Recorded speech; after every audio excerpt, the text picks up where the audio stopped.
Dear Member of Board of Patron of Yayasan Pengembangan Manajemen Indonesia, Bapak Alex Arifin, Chairperson of Yayasan Pengembangan Manajemen Indonesia, Ibu Utami Handayani Arifin, the CEO of Dhani Prisma, Bapak Emil Arifin, Vice Chairperson of IPMI Alumni Association, Bapak Siddhartha Mursyid, the member of IPMI in Advisory Board, Bapak Irwan Hapsyah, the Rector of International Business School, Professor Insinyur M. Aman Wirakartakusumah, M.Sc. Ph.D., the Ambassador of Nadjib Riphat Kesuma, our honorable guest speaker, Professor Richard Drobnick, Ph.D., the former director of University South California Marshall International MBA Program, the chairperson of IPMI Alumni Association, Ibu Dana Afrizal, and dear ladies and gentlemen, our honorable guests,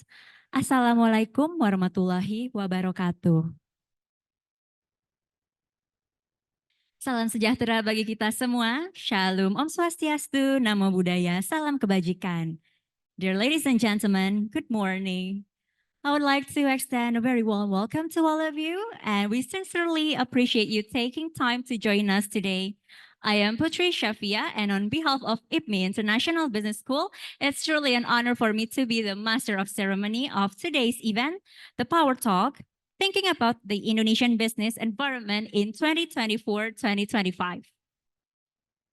Today, we gather in this special event as it is a collaboration between IPMI International Business School and Sri Boga Ratu Raya to talk about economic and business condition in Indonesia, exploring the potential impacts of the 2024 presidential election and forecasting the business landscape in 2025.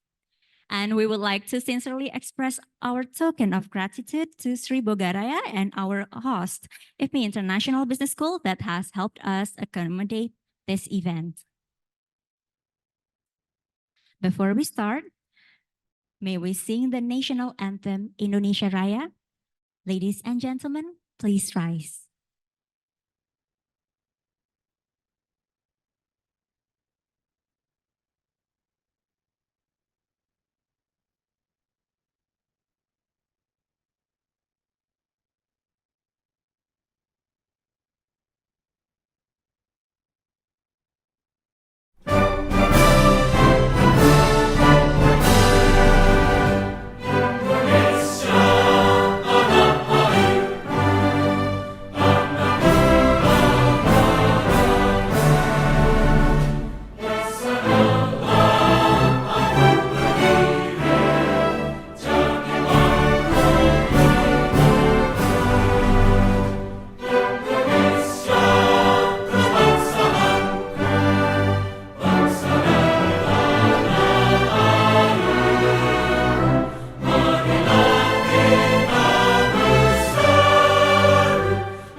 Ladies and gentlemen, kindly remain standing for IPMI's hymn.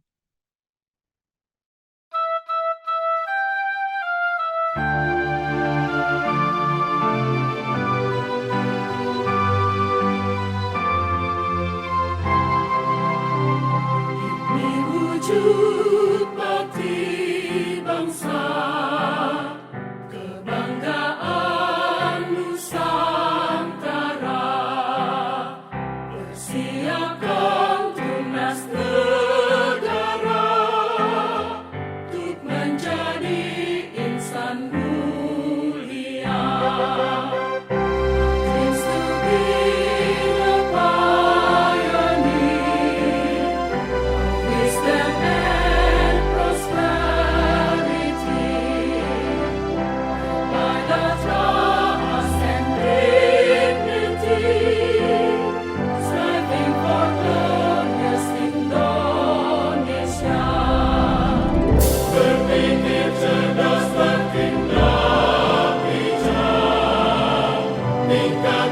kualitas pendidikan, bekerja sama gigih berjuang, asa-asi asuh terus maju. The blend of global and the local task towards the glory of the global cause. We set a high standard of role model for better future of Indonesia. We set the high standard of role model for better future of Indonesia.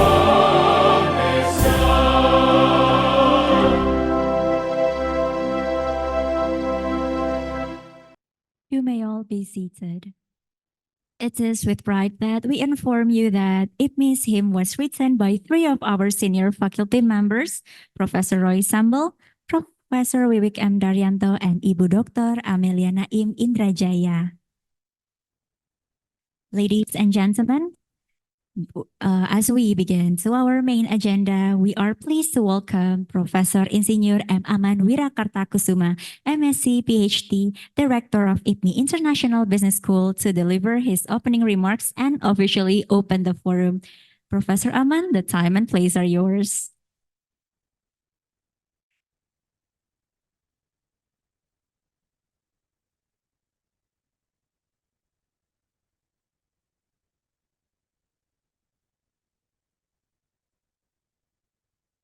Thank you, Mbak Putri. Dear Professor Drobnick, the Excellency, Ambassador Nadjib, Ibu Utami, Pak Emil, Pak Alex, also the Chair of the Senate of IPMI, Ibu Yulita, the Vice President of the Alumni Association, Pak Sid, esteemed colleagues, honor guests, student of IPMI, both MBA and BBA programs, ladies and gentlemen. Assalamualaikum warahmatullahi wabarakatuh. Very good morning to all of you, and some of us also joining this meeting through online. A warm welcome to the IPMI Power Talk series. As we approach the end of the year, our chosen significant topic is thinking about Indonesian business environment in 2024-2025. This year's hold paramount importance, not only on a global scale, but also within the national and local content of Indonesia, especially considering the upcoming elections and the transition to a new president and government.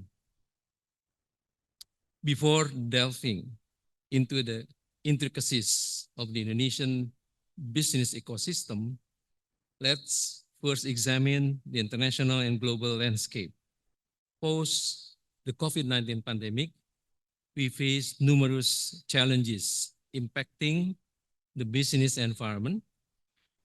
Issues such as inflation, climate change, conflict in Europe, Gaza, Africa, and supply chains disruptions, collectively forming what the experts say as the polycrisis.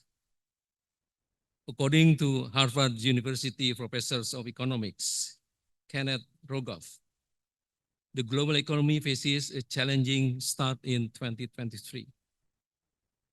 The confluence of events, including the crisis in Europe, lingering pandemic effects, slowing growth, and the highest inflation rates in 4 decades, present a formidable scenario.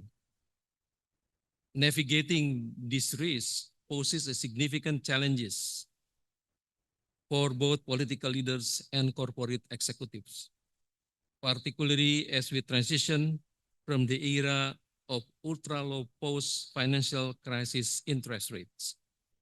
The notion of debt as the panacea inventing due to increased global debt. The imperative for heightened investment in defense and green energy and fractures in globalization.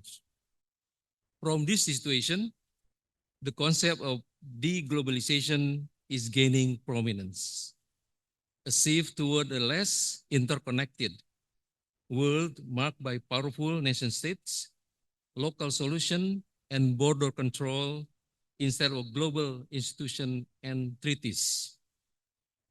Nations are considering their local strength and resilience in areas such as sustainable food system, prioritizing national food security with export bans. The question arises, is the world currently undergoing deglobalization? Some point to events like Brexit, Trumpism, the Ukraine war, supply chains issues, the global energy crisis, and a decade-long decline in foreign direct investment as indicators. Policymakers grapple with finding the right balance between global and local solutions in various domains, from trade to climate change and migration.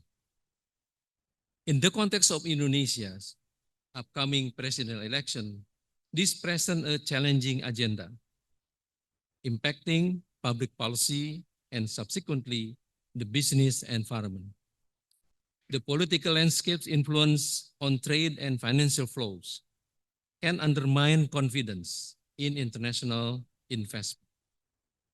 While deglobalizing forces address certain domestic issues, equitable global trade representation requires enforceable international standards. It is interesting. I just read the news from Reuters in November 29 this year. The US Department of Agriculture said it would start accepting application for an initial 300 million funding to help US agriculture exporters break into new markets outside China, Canada, Mexico, and the European Union. The Regional Agriculture Promotion Program, RAP, established by USDA in October, will provide a total of $1.2 billion over 5 years to non-profit US agriculture trade groups, state trade groups, US agriculture cooperatives, and other state agencies to help them tap new markets and increase market share. So we are so happy to have Professor Drobnick with us here. He's from US, so maybe get some vision and the what is happening between Indonesia and the global aspect, and of course we are as the country so we have to also learn about that, how to take this as an opportunity instead of challenges. As the information I just read also from the news that the U.S. export agriculture and related product hit a record 213 billion. It's huge business in 2022. With China, of course, is dominating the import for that, but also other countries like Canada, Mexico, and Japan. So how this will affect or impacting Indonesia agriculture and trading policy and practices. So this would like to listen from Prof. Drobnick. He has been well known in Indonesia. He's been acquaintance with Indonesia since 1968? 1968, so he knows everything about us.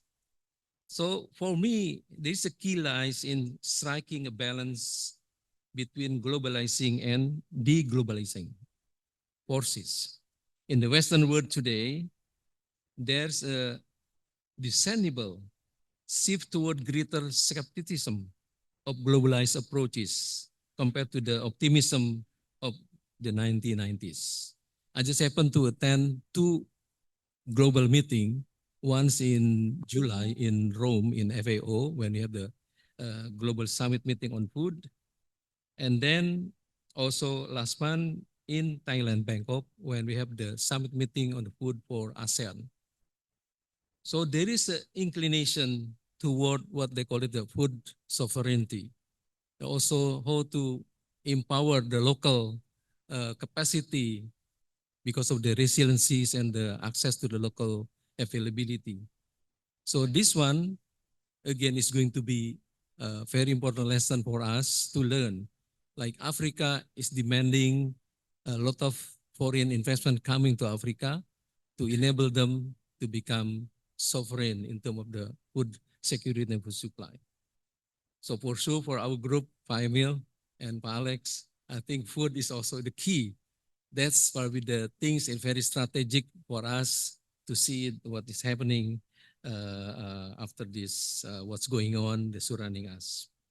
So returning to the issue on the poly crisis, the interconnected challenges faced by the global economy span political, economy, international, security, health, education, and energy.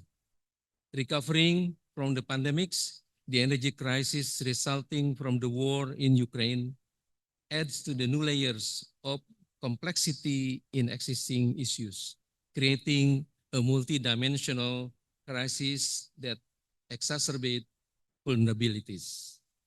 So, ladies and gentlemen, once again, we would like to thank you to Professor Drobnick for his invaluable contribution to today's Power Talk, and especially also to Ambassador, His Excellency Ambassador Nadjib, for moderating this event. And just to share information with IPMI current and future initiative. On September 7, Ibu Tami, 2024, we will celebrate our 40th anniversary as a school.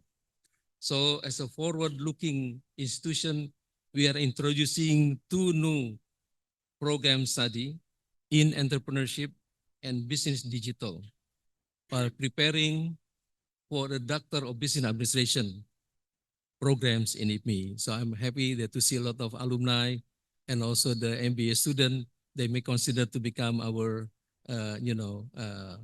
student for DBA programs in IPMI. Additionally, we plan to document IPMI achievement in both academic and non-academic realms in an IPMI 40 years anniversary forthcoming book. So once again, please big applause to Professor Drobnick and Pak Nadjib for leading and giving us the lecture today. Thank you very much. Assalamualaikum warahmatullahi wabarakatuh. Waalaikumsalam warahmatullahi wabarakatuh. Professor Aman, before you go, please, Professor Aman. Hello, Professor Aman. Please, may you still be seated on the stage on the left of this sofa, please. Oh.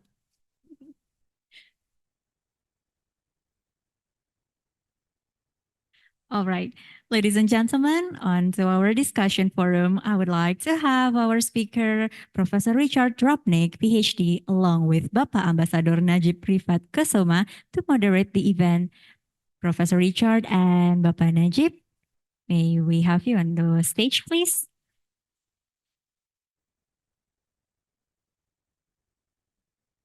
And before Pak Rajib can moderate the event, allow me to briefly describe about a short details of our speaker and moderator background. So Professor Richard Drobnick is the former director from University South California Marshall School of Business. Professor Drobnick specializes in Pacific Rim economic and business issues and U.S. and Pacific Rim trade policies. He is the author of numerous articles regarding international economics and business. And here our moderator, Bapak Ambassador Nadjib Riphat Kesuma. Ambassador Riphat has chaired international conferences as well as representing Indonesia in many international forums and have served as Indonesia's ambassador to Australia and Vanuatu since October 2012. Okay, may we start for the agenda, Bapak? Well, thank you, Putri. Good morning, everyone. Semangat pagi. Yes, thank you so much, Prof. Aman, for inviting me as a moderator today. I'm very honored to be here again in front of the Power Talk of IPMI International Business School. This is always a very special moment for IPMI to have and to hold this kind of discussion. This is very special. Prof. Aman, Pak Emil, Pak Alex, Ibu Tami, Ibu Ita, all lecturers and students as well, ladies and gentlemen. When we talk about the business environment, of course, we remember the atmosphere surrounding economics and business dynamic in a country. What influences it and what is the impact of the business environment on various economic and business activities and interaction within the country, the regions, as well as internationally. There are really many ways of looking at this important issue, which of course we will discuss this morning till afternoon, Professor. For the Indonesian business world, there is one thing that really stands out today, namely that there is a grande democratic activity in the background of the business arena in the country. Presidential and parliamentary election are only some major influential aspect. There are still many factors and dynamics that we will discuss during this Power Talk. Our Power Talk speaker this time is very well-known expert, Professor Richard Drobnick from the University of Southern California.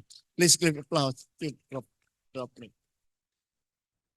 Pak Dik Drobnick, we call him, not a stranger to Indonesia. Pak Dik visited Indonesia, not from Jakarta, but from Sumatra.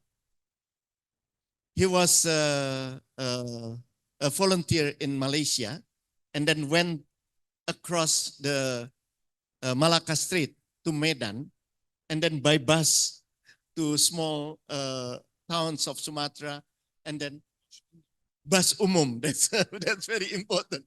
Bus umum from Medan to Prapat and so on and so forth to Padang to Riau and then from Padang naik kapal laut ke Jakarta. Can you imagine? Siapa yang udah pernah naik kapal laut ke Jakarta? That's Pak Richard Drobnick. And so he came, as Pak Aman already mentioned, that he came to Indonesia the first time in 1968. When many of the Power Talk participants, I'm sure, especially in the back there, were not yet born. So it's from the information I have obtained, even some of our participants today have known Pak Dik for a long time. He has traveled to various places in the countries and also Asia Pacific, and became a mentor, lecturer, and guru to many Indonesian professionals. Pak Dik was also a good friend of the late Bapak Bustanul Arifin, the founding fathers of IPMI International Business School. Richard Drobnick was the director of IBER, that is International Education and Research, a one-year MBA program from the University of Southern California, Marshall School of Business. I think some of the audience also, the participants, part of the alumni of USC. His expertise are in the field of Pacific Rim business and economic issues, training of executive in international business, economic development, and other economic field. He was the founding director of School Center for International Business, served as USC Vice Provost and also Secretary General, and member of steering committee of the Association of Pacific Rim Universities. And during his part of this Pacific Rim Universities APRU, he launched a Pacific Research Program called Sustainability and Climate Change in the Pacific Rim, and also public health. And he was also the author of articles regarding international economic and business, as well as the co-author of a very famous book that is The Feast Nor Famine, Food Condition to the Year 2000, and also co-editor to small firms called The Small Firm in Global Competition. That is a very special topic in Indonesia today about the small and medium enterprises. They place and role in the economic world. Ladies and gentlemen, it would be very long if I read all the rich experiences he has carried out as his scientific footprint. I can even take over the entire Power Talk schedule of today. For that reason, without further ado, let's welcome with big applause Pak Dik, Professor Richard Drobnick. Pak Dik, please, the floor is yours. Terima kasih Pak Aman dan Pak Nadjib. Bapak dan Ibu yang terhormat, selamat pagi. Selamat datang ke IPMI. Saya senang hati untuk melihat ramai orang di sini. Hari ini hari Sabtu. Biasanya hari Sabtu orang main golf, orang main tenis, orang di IPMI datang untuk belajar. Itu bagus. Bagus untuk Rector. Bagus untuk Bapak Chairman. Ya.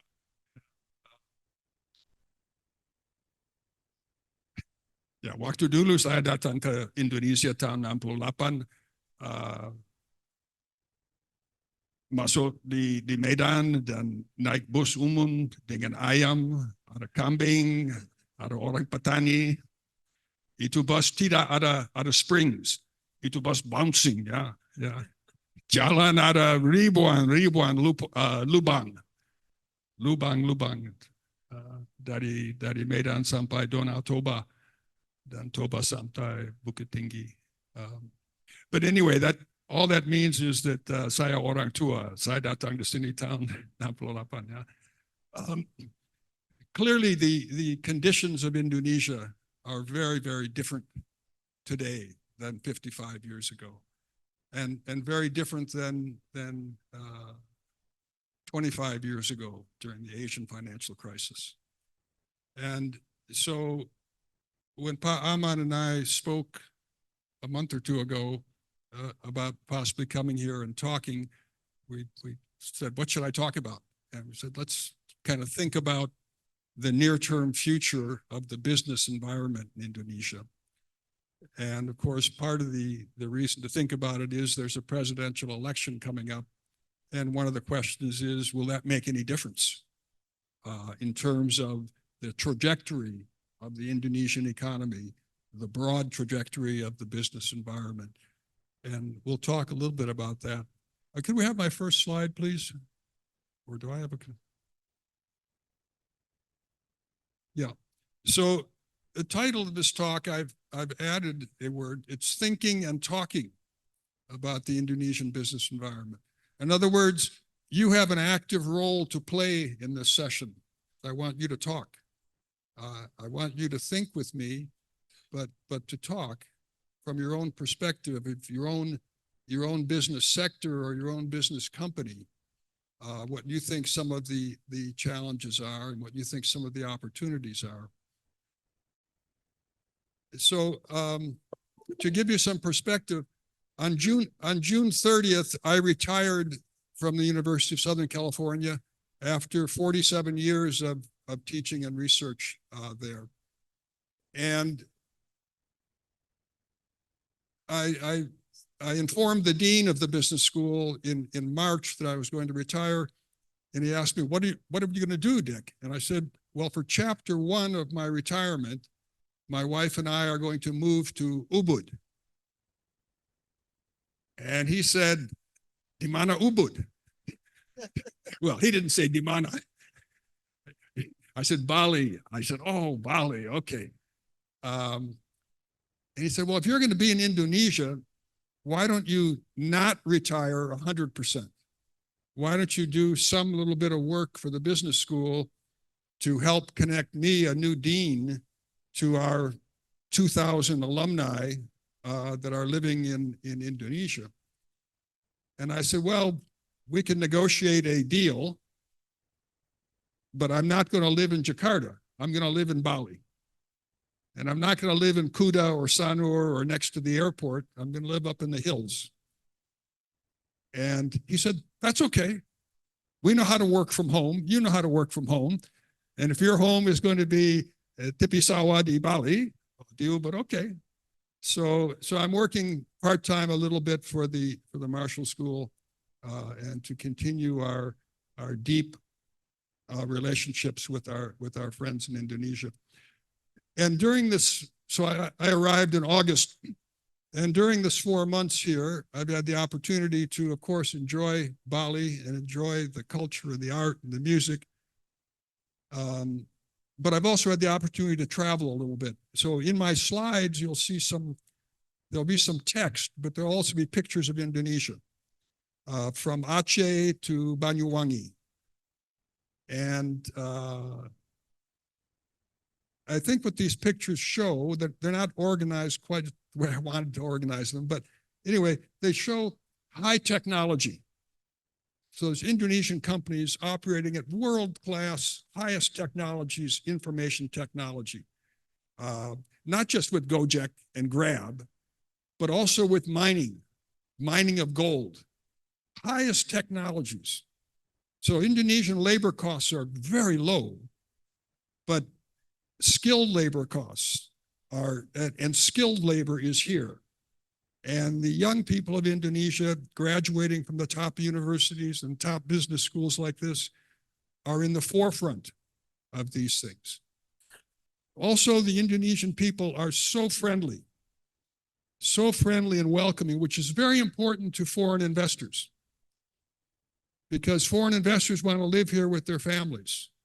And the fact that people are so welcoming and so friendly is a wonderful asset that Indonesia has. And the conditions of safety. So my wife and I we've rented 3 homes in Ubud, 3 different homes, because we couldn't find one for 4 months. We have never locked the door. We have never worried about pencuri. Yeah. I had spent 2 days in Aceh, Banda Aceh. I've just spent 2 days in Bandung. I spent 1 night in Jember, 1 night Lake Bromo. Never kunci, never lock the door. Don't worry about that. Never worried about walking around at night. Los Angeles, I lock my door. We lock the door of the car. Well, I don't lock my car. I have a convertible, the roof's down, but we lock the gate. We don't walk around at night. Even wealthy people living in Beverly Hills are afraid to walk in Beverly Hills. Nobody would walk from their home north of Sunset into Beverly Hills Center at nighttime. They're afraid of robberies. Indonesia feels very safe. And that's an asset, tremendous asset. Not just for foreign investors, but for foreign investors for sure, but of course for you. We never see a policeman. We don't see traffic accidents. These are tremendous values and assets for Indonesia.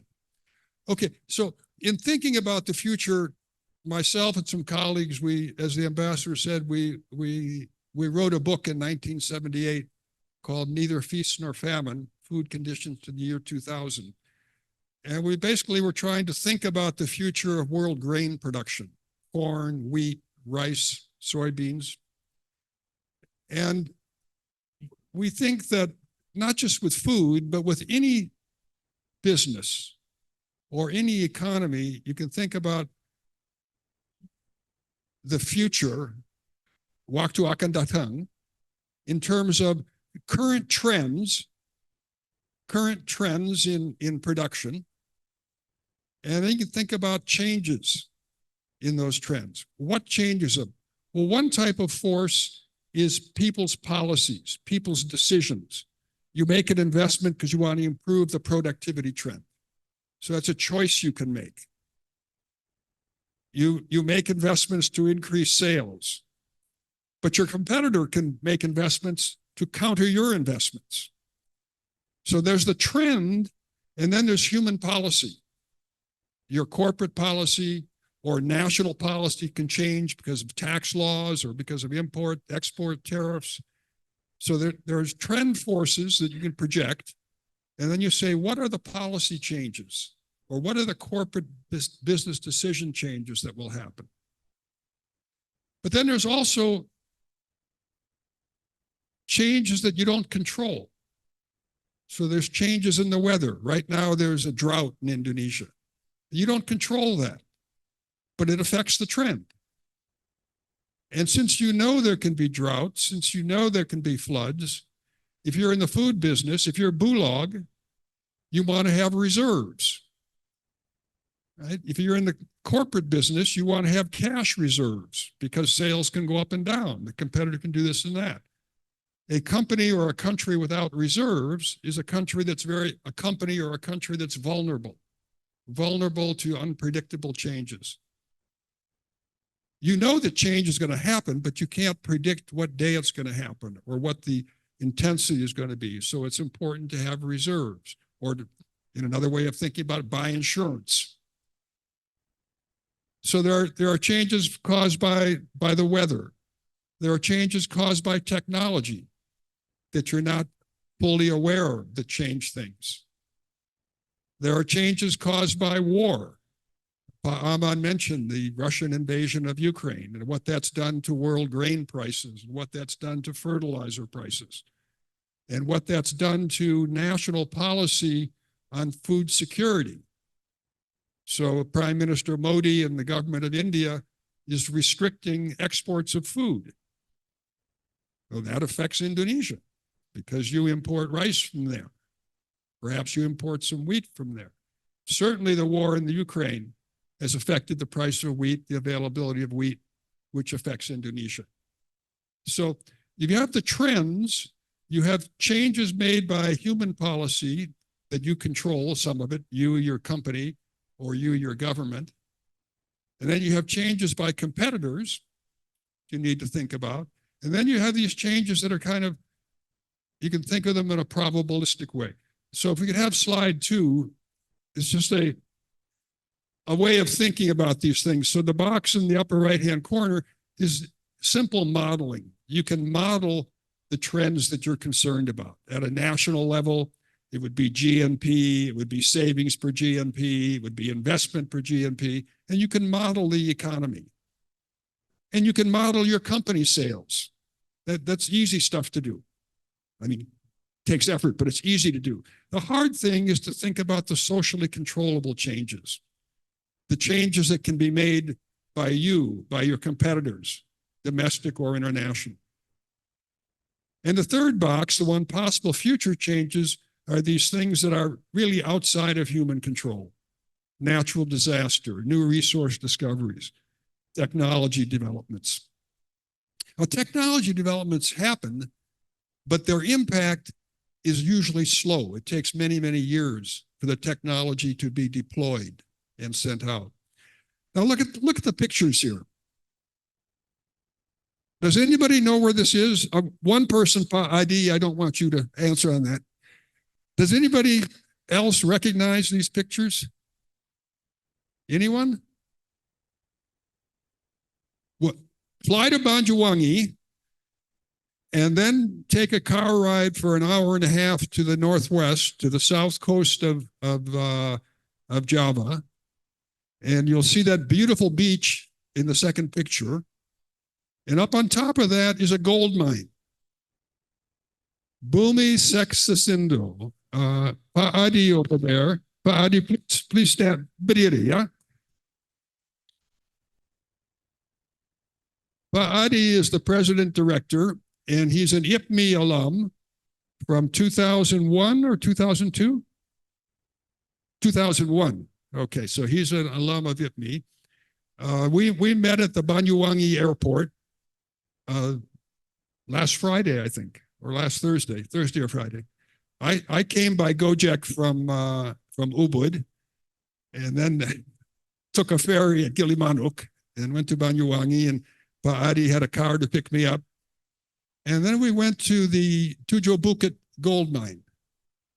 And this mine is a gigantic series of open pits, but using the highest technologies to leach, to extract the gold ore from the minerals at much less than 1% content.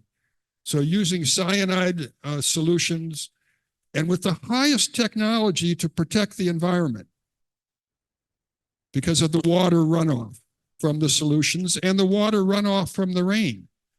So this is a gold mine that's not like a mine in Papua or in Kalimantan that's in the middle of nowhere. Thousands of people live to the east of this mine and are farmers and have agriculture there. And then to the west of the mine is this beautiful natural resource, this beautiful beach. So they have to be extra careful to maintain the top environmental standards. And they're using the highest technologies to do this. And satellite technology, monitoring everything. And the workforce. Next slide, please. So this picture in the right-hand corner is some of the young geologists who are working in their core laboratory. And I had a chance to talk with three of them, and two of them, two ladies and one gentleman, and two of them are graduates in geology of ITB, and one is a graduate of UGM in Jogja. And the enthusiasm, the knowledge, but the enthusiasm of these young people just says tremendous progress going on in Indonesia. And the whole workforce there, a few thousand people, from truck drivers to these geologists, are enthusiastic about what they're doing, and they're doing it very carefully. Now, yeah, so this picture from our book is just how we actually modeled the food and what we did and so on and so forth. But you can do that for a country, you can do it for a business sector, you can do it for your own company, but you need people that have knowledge not just of the trends of your own company behavior, but of the outside world, what the political changes might be, what the technical changes might be. And where do you find people like that? Well, you come to IPMI and hire some professors, or you go to UI, or you go to ITB and you hire some people who are thinking about these kinds of things. Now, of course, there's this high technology, the highest technology that's used in the mines, or it's used at Gojek or used at Garuda Airlines. But also Indonesia has low technology and very labor-intensive technology. So you see the picture by the box there. Can anybody see what that is? That's two men lifting up a steel beam, and they're carrying it by hand. That picture was taken 2 days ago in Bandung. So here is Bandung, a high-tech capital of Indonesia with ITB. And you have labor working like this. So Indonesia has this very high-tech sector and leadership, but it also has very labor-intensive, low-tech also. And of course, agriculture. Agriculture is so important. And rice production is so important. And so important to rice production, of course, is irrigation. And this rice field here is maybe 20 kilometers north of Jember. So, I mean, there is rice, tobacco, and corn. And very important is the market for rice and the ability to sell during the harvest season and still sell at a good price. And Bulog is still important to that. Next slide, please. Okay, so before we go through the text, the pictures. So up in the top right-hand corner, again, there's high technology Indonesia, but there's labor-intensive low technology. And there's orang miskin, yeah? So here's a person selling things in between the traffic jam, moving out of Bandung. And then the picture of this new hospital, this incredibly beautiful new hospital going up. That's not in Jakarta. That's not in Bali, although there is one in Bali going up.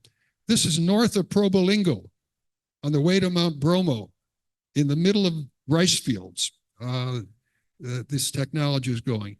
And of course, Indonesia is an Islamic country, and there's mosques everywhere and there's people praying.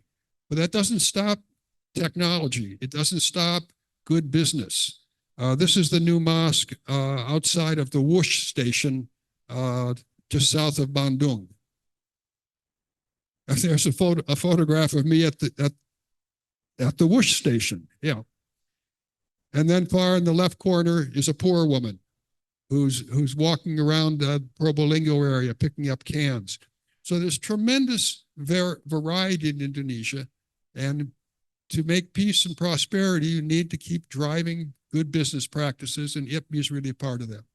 So what's changing? Aman mentioned what I call the 3 Ds: deglobalization, decarbonization, and disinflation. Let me talk about those a little bit because they affect the Indonesian business environment. They affect the American business environment. What's the idea of deglobalization? It's primarily a US-China dispute. And we'll get into that in more detail. But the US has decided that we need to become more self-sufficient in all kinds of technologies. And to do that, we're offering huge subsidies to American firms to relocate, to reshore in the United States, but not just American firms, Korean firms, European firms, Asian firms. Put your semiconductor factory here, no taxes for 10 years, subsidized labor force, subsidized tax credits, and so on and so forth. So the United States is developing a BKPM strategy. We don't have a BKPM, but basically the Department of Commerce is acting like the investment board. So this deglobalization, also this Aman mentioned, 10 or 12 years ago started in England. So with the Brexit, probably the dumbest decision the British people have made in 100 years or so.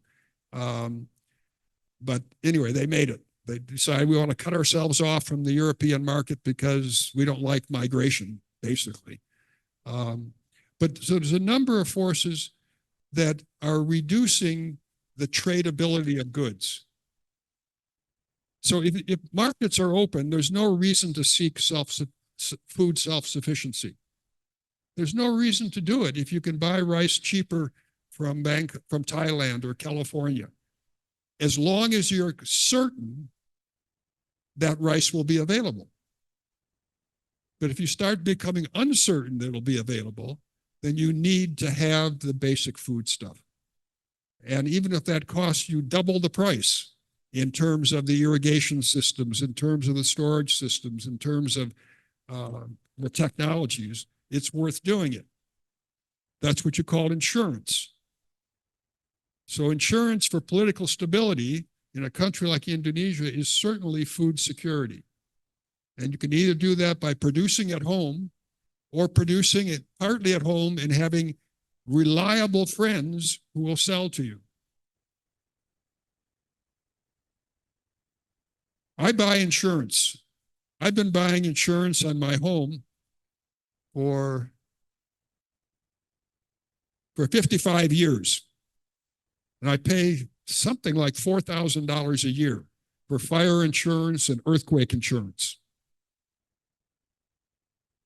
I've never collected. Have I wasted my money? Have I wasted $4,000 times 55, which would be $250,000? No. That was insurance. I don't want to collect. I don't want my house to burn down. I don't want an earthquake. Why have food reserves? You don't want to have to use them. You want to be able to produce and to buy on the market. But food reserves are insurance. So you especially in a time of deglobalization, you need to have some kind of strategy to be more self-sufficient in some things.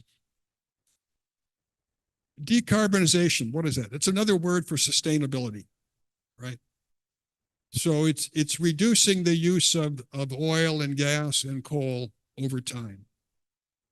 And for Indonesia's benefit, of course, this is all about EVs, electric vehicles, over time. And so Indonesia has developed a strategy that says we're not going to export the nickel, right? We're going to require it to be processed here. We're not going to export different commodities. We're going to require the processing here. Now, that's very, very expensive. And some countries don't like this idea, and they're going to negotiate with you. In particular, because Indonesia requires foreign investors to produce the smelters, to produce the ports and the harbors, and importantly, in northeast Kalimantan, to produce the electricity. And who is that foreign investor? Well, the foreign investor comes from the north, comes from Shanghai, comes from Beijing, comes from Guangzhou. Now, some American politicians don't like this. They don't like the fact that Indonesia is going to produce raw materials and process them and eventually produce the batteries and eventually produce electric cars and export them to the United States. So the US wants to impose tariffs against this. But Indonesia is correctly, smartly using its political clout to try to negotiate I think it's called a mini FTA. But anyway, some kind of agreement with the United States that the United States will not impose penalties on Indonesian electric vehicles 3 years from now or 5 years from now. Because if we do, then these investments here aren't any good, or they're not very good. It means you could only use them domestically, or maybe in ASEAN or something like that. So this decarbonization affects industrial choices. It affects business opportunities. It seems to me Indonesia's making the right choices, and you just need to educate, I'll put that in quotation marks, educate US politicians that Indonesia is a friend of the United States and the US should not discriminate against Indonesia. A third big trend, of course, is disinflation. So as a result of COVID, the United States and most other countries flooded their economies with money. We just flooded our economy with money. We gave away money to try to keep people in some kind of business. And that, of course, led to inflation, not during 2020, not during 2021, but as the economy started to improve in 2022, late 21, of course, we had prices rising, and we had prices rising at almost a 10% rate. And inflation is a terrible thing. Most of you have never experienced inflation, really serious inflation. Older Indonesians might remember 1961, 62, 63. Is there anybody that remembers inflation back then? You know, prices were rising over 100%. Over 100%. The inflation of the early 60s was part of the reason for the rise of the PKI. A very important reason was the social disruption caused by inflation. Part of the reason for Gestapo. Part of the reasons for the chaos and killings afterwards. Inflation destroys a society. Now, 5% doesn't, 8% doesn't, 10% doesn't. But hyperinflation is a disaster. So we have one former student of mine, a young German man in the audience. Matthias, please stand up.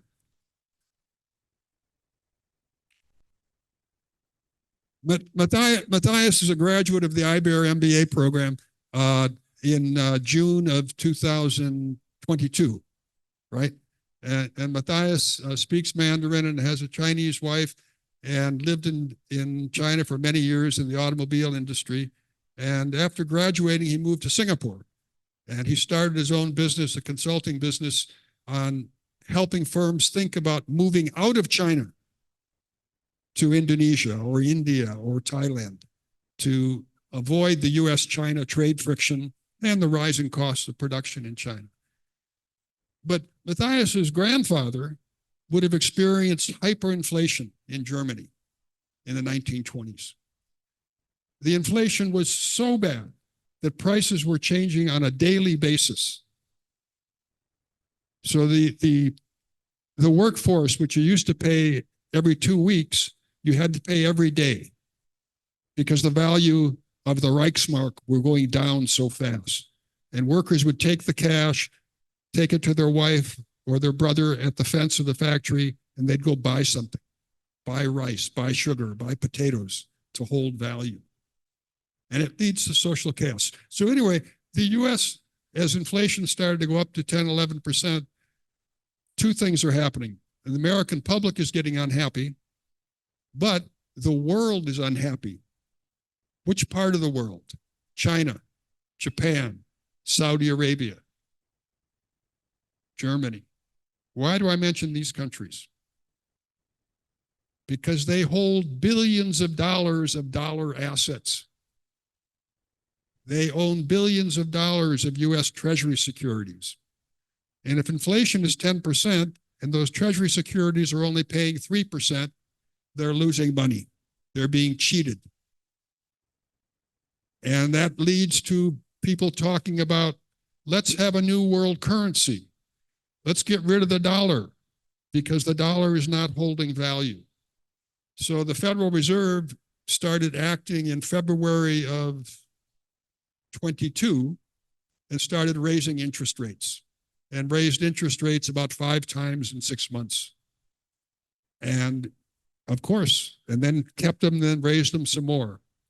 So we know, I mean, as economists, we know if you raise interest rates in a market economy like the United States, you're going to reduce demand.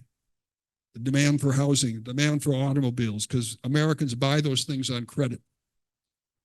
And so, for example, so I had a mortgage on my house that was costing me about 5%. So in June of 21, I could see that interest rates are going to go up. So I renegotiated my loan and I got a 3% loan. So a 3% loan rather than the 5% loan is very good. But the rate today is about 7.5% to 8% for a home mortgage loan. The difference in that is thousands of dollars a month in payments. So again, the US did this partly to fight inflation at home, but primarily, I think, to satisfy our international creditors so that the dollar will remain the international currency. But that has impacts, of course, on the rupiah, on the yen. So the yen this year is 150 yen to $1.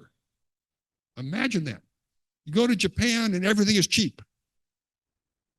10 years ago, you go to Japan, everything is expensive, right? But today, everything in Japan is cheap, inexpensive to go there. So when I taught macroeconomics, my first question to the class is, what's the most important price in the world? Anybody? Price of oil? No. Price of semiconductors? No. Price of rice? No. The most important price in the world is the price of everything. The exchange rate, right? The exchange rate is the price of everything. So for a Japanese student in the IBER MBA program, the tuition price went up by 50% in a 12-month period. The living, or for the company that sponsors them, the living cost, when you convert yen to dollars, went up from 110 to 150. The price of food, the price of babysitters, the price of going to the movies. The exchange rate is the price of everything. Now, sometimes companies adjust prices to offset the exchange rate, but if you're a tourist or you're a foreign student, you catch the full impact of the exchange rate. Or myself as a tourist in Bali, I get the full benefit of a strong US dollar, which leads to, of course, more tourists coming to Bali. So let me focus more on the, well, US-China relations is creating a lot of changes. I'll come back to that in some detail in a moment. But COVID accelerated information technology adoption. COVID really accelerated it. Of course, information technology was moving through all of our systems, all of our lives. But with COVID, we couldn't move. And you couldn't go out. So technology adapted. We went into Zoom, and Zoom is fun, sort of. You have to be careful what you're wearing when you get into a Zoom meeting. You know, we had a student, a candidate interviewing for IBER a couple of years ago, and he's wearing a white shirt and a tie, and he's a 40-year-old person, and very, very proper. And at some point, he got up to go get a glass of water, and he had no pants on. I mean, he had his underpants on, but the contrast between this coat and tie interview and walking around in his underpants, Carl and I laughed quite a bit on that. But clearly, COVID has accelerated IT adoption, and in the United States anyway, and in some countries, it really affects property values because it affects the work environment. So for example, at USC, the University of Southern California, if you're a staff member, you only have to come to campus 3 days a week. You can work from home 2 days a week. And that's official.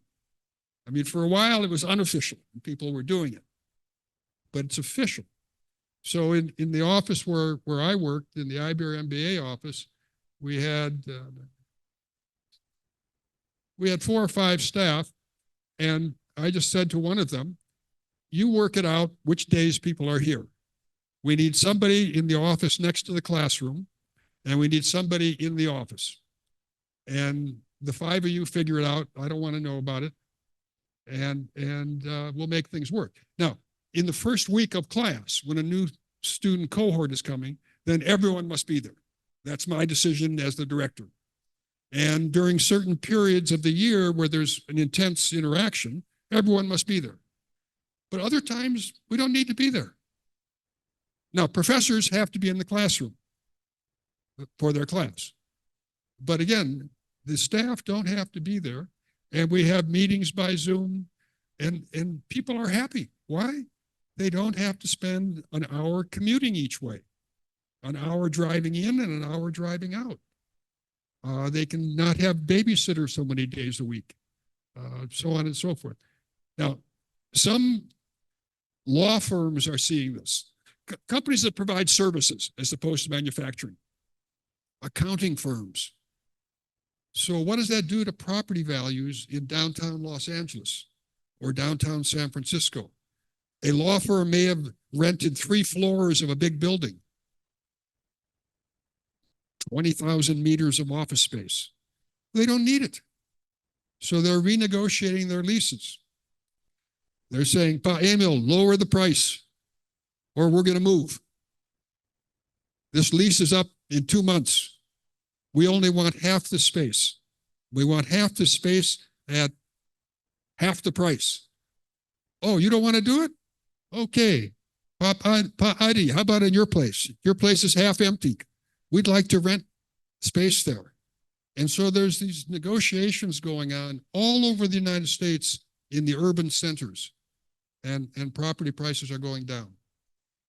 Now that's good for some people. It's bad for other people. Depends on, where you are in the system.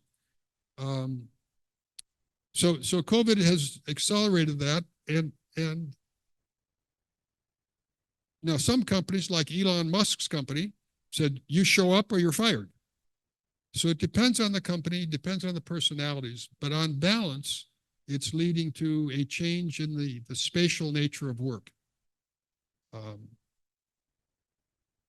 of course, the AI revolution is part of this.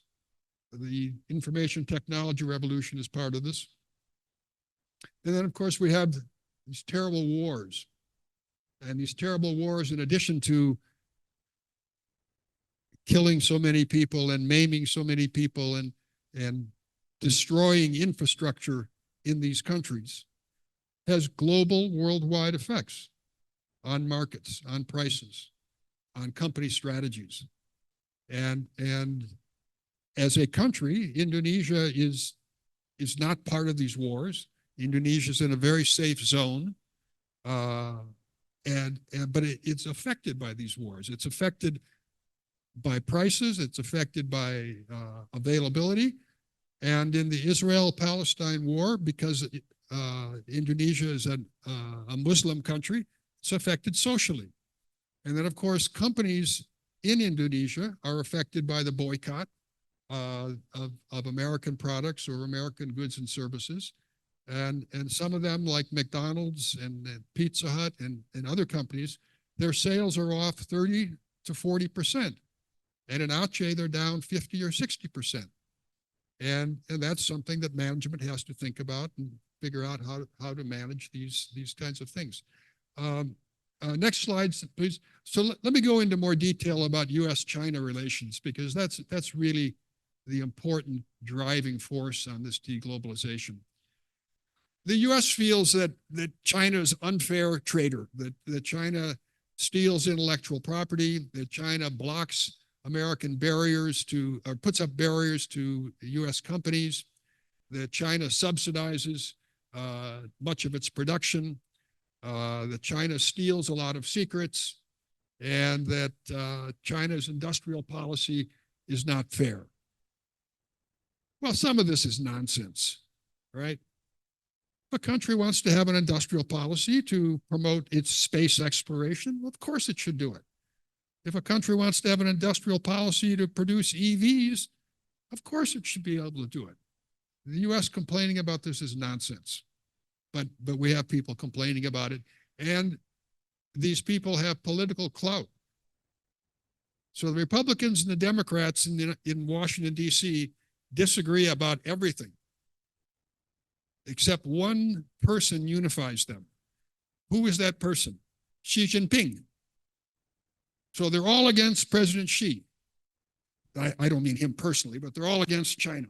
So anything in the U.S. Congress that is perceived like it will hurt China, Republicans will vote for it and the Democrats will vote for it. So if it's a subsidy for an American company competing with China, they'll both vote for it. If it's a penalty against an American university for admitting Chinese students, they'll vote for it. I'm overstating that. It's Chinese students from military academies, but anti-China lobby is Republican and Democrat. It's not going to go away. It's here. And there are some reasons that we should complain about Chinese policy, but not all these reasons. Next slide, more on the technical issues. Yeah, there is a lot of intellectual property theft. Okay, that's reality. So what do? If you're a company, you protect your intellectual property. My wife was in the garment business for 30 or 40 years, clothing business. And in Paris, every year, there's what's called runway shows, where models come out with French designers and Italian designers, and they walk across the stage and they spin around and look beautiful.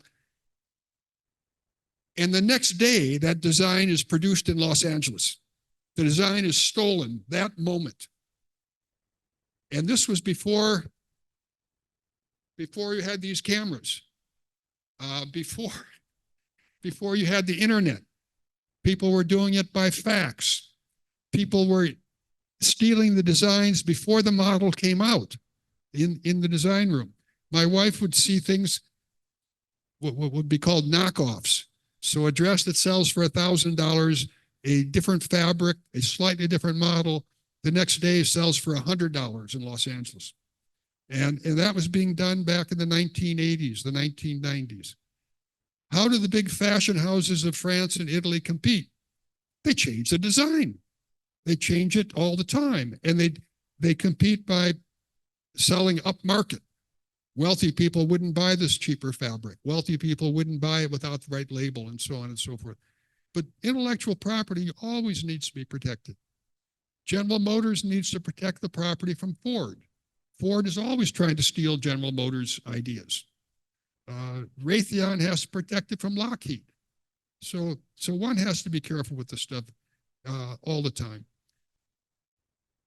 Yeah, technology transfer. China forces American firms and German firms and French firms who invest in China to transfer technology. It forces it. If you want to sell in this market, you need to produce in the Chinese market, and you need to transfer technology. Okay, that goes against international trade rules, but that's the reality if you want to play in the Chinese market.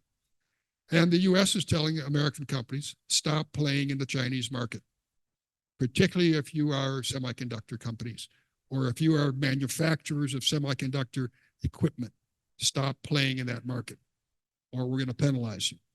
And they're not telling just the US companies, they're telling Samsung, stop playing in the Chinese market, stop investing. They're telling TCC in Taiwan, stop playing in the market. So the US is using its political and market clout to try to affect investment strategies in China.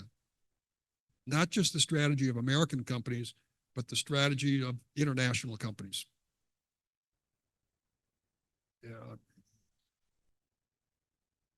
Yeah, we all know this stuff. So there's just a number of things that aren't going to go away, and the US is going to keep putting pressure on American firms and some non-American firms to be less helpful for China's high-tech development. But China is going to develop high technology inside, and they'll continue to make progress, maybe a little bit slower than they would have otherwise. Next slide, please. So some of us that are more international think the US and China should still collaborate. Of course, we compete, and competition is fine. And the US needs to compete harder. The US needs to invest more. The US needs to work longer hours. We need to have our children stop playing as many video games and start studying math and science. We all know that. But there are areas where the US and China, as these two giant economies, need to collaborate to make the world a better place. And certainly climate change and clean energy are one of these areas. And certainly global health is one of these areas. And of course, COVID just tells us how important global health conditions are. And China and the US need to collaborate on financial issues. And of course, regional security. Now, many people in Southeast Asia are unhappy with Chinese passports, right? These seven marks on their passports that say they control the ocean around here, and that part of the Indonesian Sea is really the Chinese Sea, and part of the Vietnamese Sea is the Chinese Sea. And of course, the Chinese are behaving badly. I mean, they're sinking Vietnamese boats. Vietnamese fishing boats get damaged all the time. They're damaging Filipino boats. The Chinese are claiming we own that area. And that's not pleasant for the neighbors. But it would be good I think, good for China to respect the law of the sea and respect the rights of its neighbors. Next slide, please. And so here we come to the subtitle of this talk here. And I have two experts here. I have Nadjib, Aman, and they promised me they would give their views on this. Let me just say that all of these people, Pa Anies, Pa Ganjar, Pa Prabowo, are experienced human beings. And they're all smart people. And they all, I don't know any of them personally, but from what I've read about them, they are all Indonesian nationalists, loyal citizens of Indonesia. And they will, any one of them will do a good job being the leader of Indonesia.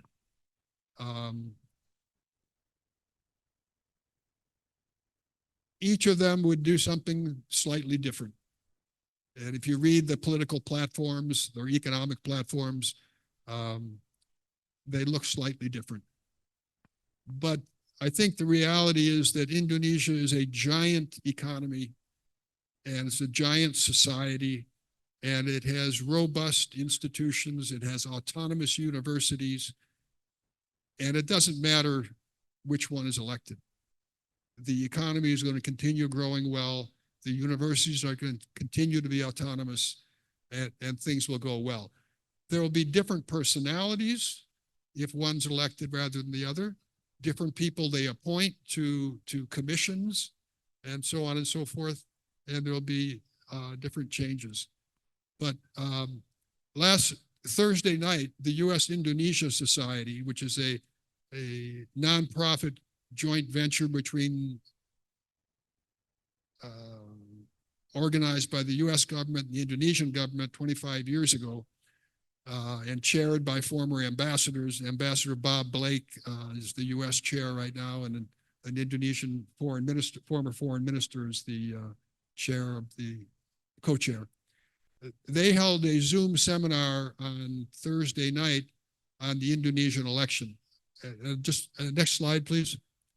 So Yusindo held the seminar, and Dr. Giadi was the main speaker, talking about the political differences between these people. And then two other panelists, Adam Schwartz, who is a journalist living in Southeast Asia, and another Indonesian academic, and Ambassador David Merrill. They debated these three different political leaders for about an hour and a half. And in the end, Ambassador Merrill said, let's summarize. And each of them said, you know what, whether it's Anies, which is unlikely, or Prabowo, or Ganjar, who's elected, the Indonesian economy is going to do well. And the Indonesian business environment will be more of the same. There might be more subsidies if one group is elected for this kind of sector and less subsidies for that sector, but overall it's going to do well. Next slide, please. These were the four speakers. Now be careful on a Zoom when what your expression is on your face, because people are taking pictures. Here, this is the picture I was taking. Ambassador Merrill is too close to the camera here. But anyway, and it looks like Adam is asleep. Now he's not asleep, but he's looking down at his laptop. So images matter. Next slide, please. Okay, so here's me experiencing Indonesia's high tech. If you haven't done it, go take a whoosh. It's really fun. Whoosh. But you know, so here's a picture of President Jokowi actually holding his own ticket to get through the ticket turnstile. And the picture of me on the right, it's not to show a picture of me, it's a selfie that shows the speed. So up in the top corner there, the speed is 325 kilometers. The maximum speed is 350. But I didn't click the camera right. But it pulls out of Halim Station, and within 30 seconds, you're going 90 kilometers. And within about 2 minutes, you're at 150. And then you're at 200 very, very, very quickly. And 45 minutes later, you're there. But the station is beautifully clean. There's many nice shops and restaurants at the station. The security people are very helpful and polite to find the train and to get on the train. And the seats are very comfortable. So I bought an economy seat for $150,000 one way. Business class was $600,000. First class, I think, was $750. Okay. So I went up on Tuesday. I wanted to buy a 12 o'clock train, but it was full. So you get the app and you go whoosh and you look at the train and all that. And I wanted the 1 o'clock train. That was full. I couldn't get a train till 3:30. And the train that I got on I was in car 5, and I think there were 8 cars. And my car, the economy coach, had about, I think, 70 seats or so. And there were 3 seats, an aisle, and 2 seats, and very clean, very comfortable. Thursday, I wanted to come back. I was going to come back Friday, but I got lucky and had a lunch date on Thursday at 3 o'clock. So at 8 o'clock Thursday morning, I said, gee, all of a sudden I have a lunch date at 3 o'clock at Hutan Kota, and with the former rector of UI, Prof. Gumalar. And I said, I need to get a train today. So I open up the whoosh thing, no problem, right? Every train until 6 p.m. was fully booked. Every train, not just economy. I would have bought a business ticket. I would have bought a first class ticket to get there, right? I couldn't do it. Every seat was booked. So I thought, what am I going to do? Oh, dear, I have to take an airplane. I don't want to take an airplane. I said, this is very simple. Gojek. Gojek. Car picks me up, 12 o'clock. Savoy Homan Hotel. Jam tiga, saya sampai. Yeah. 3 o'clock, I'm here. So the highway, the traffic problem is inside of Bandung. But once we got to the tollway, it was just, 2 hours and 5 minutes or something like that. And when you do the whoosh, it takes you an hour to get to the train station. From Braga Street, Jalan Braga to the train station is 1 hour. And then the train is 45 minutes. So anyway. But again, high tech. And the people on the train were not wealthy people in the economy section. There's just all ranges of economic class in that section. And everyone was just proud to be there and enjoying the ride and looking at this as kind of a symbol of Indonesia's future. Now, it cost a lot of money, and the Chinese, I think, renegotiated in a way that hurt Indonesia.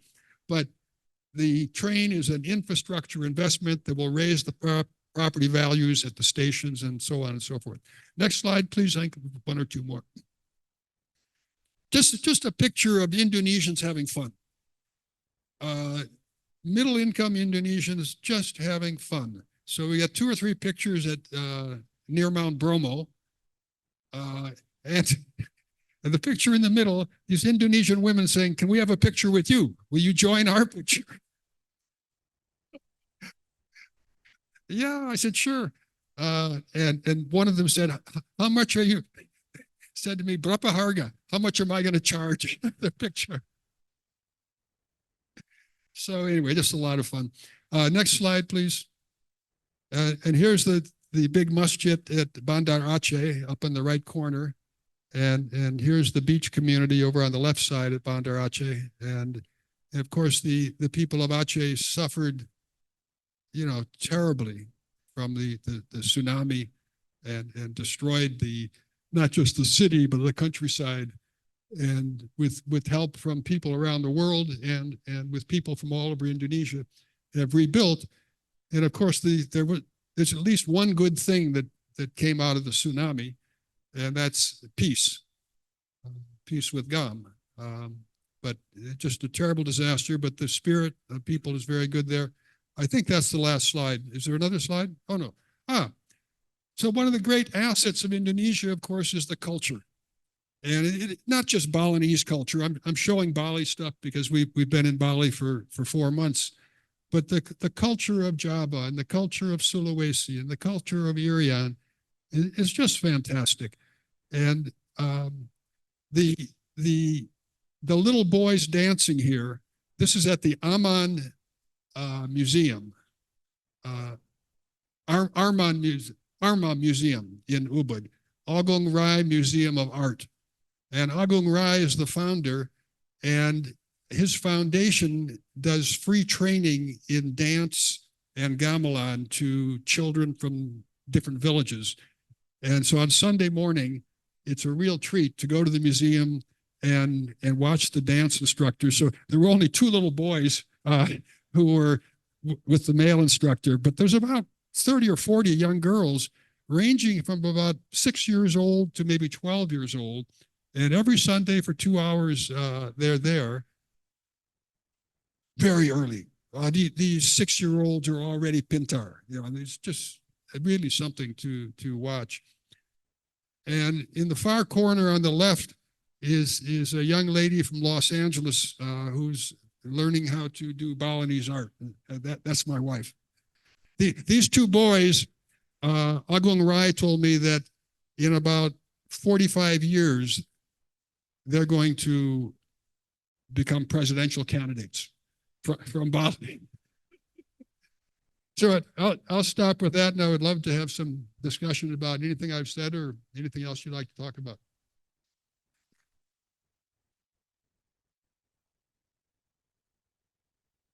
Well, ladies and gentlemen, Bapak Ibu sekalian, luar biasa. Extraordinary, the experience of Pak Dick. You know, he visited Indonesia in 1968. Naik bus umum, Sibual-Buali maybe, or antar lintas Sumatera. And then now, beliau juga sudah naik whoosh. Yeah. So from a very traditional technology, in Sumatra out there, and then to a very modern whoosh. And ladies and gentlemen, we have learned a lot from Pak Dick.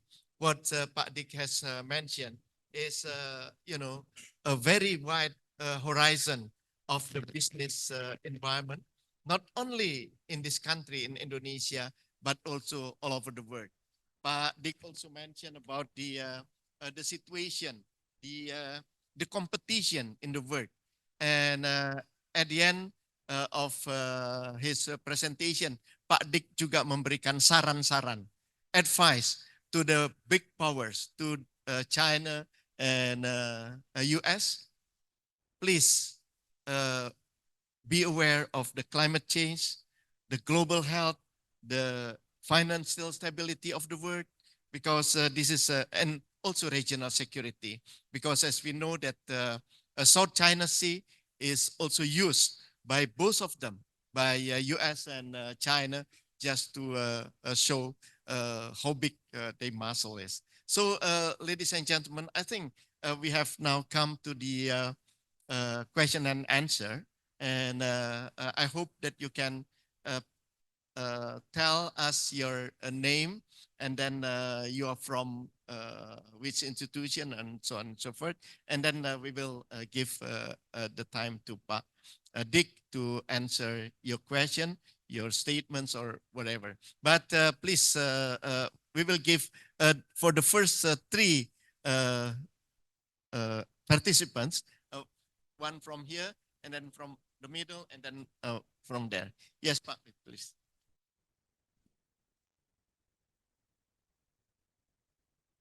Thank you, Excellency. Pak Dick, it's an honor. Thank you for sharing all the great stories that you have gone through. And I think this is something that I have learned a lot from you, even from what you have experienced in Indonesia.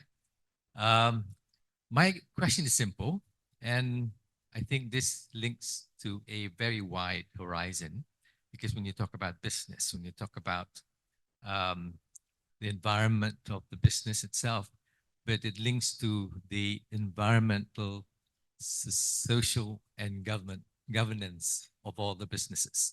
So I'm asking if you could share your thoughts in how would you think, with all the developments that you have shared with us. The achievements of the sustainable development goals that we have all agreed upon to achieve by 2030. And despite the fact that COVID has actually put it down a bit, but with the future of what we have seen outside Indonesia, it seems that the risk is actually getting higher.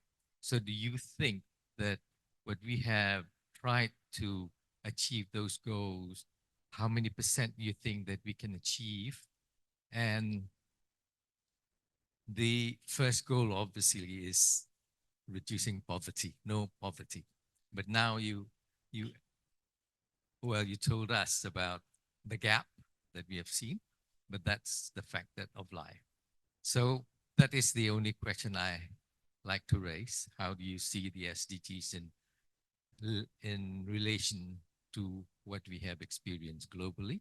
And the other thing is actually I want to correct the terms that you have used twice, that Indonesia is an Islamic country. It is not.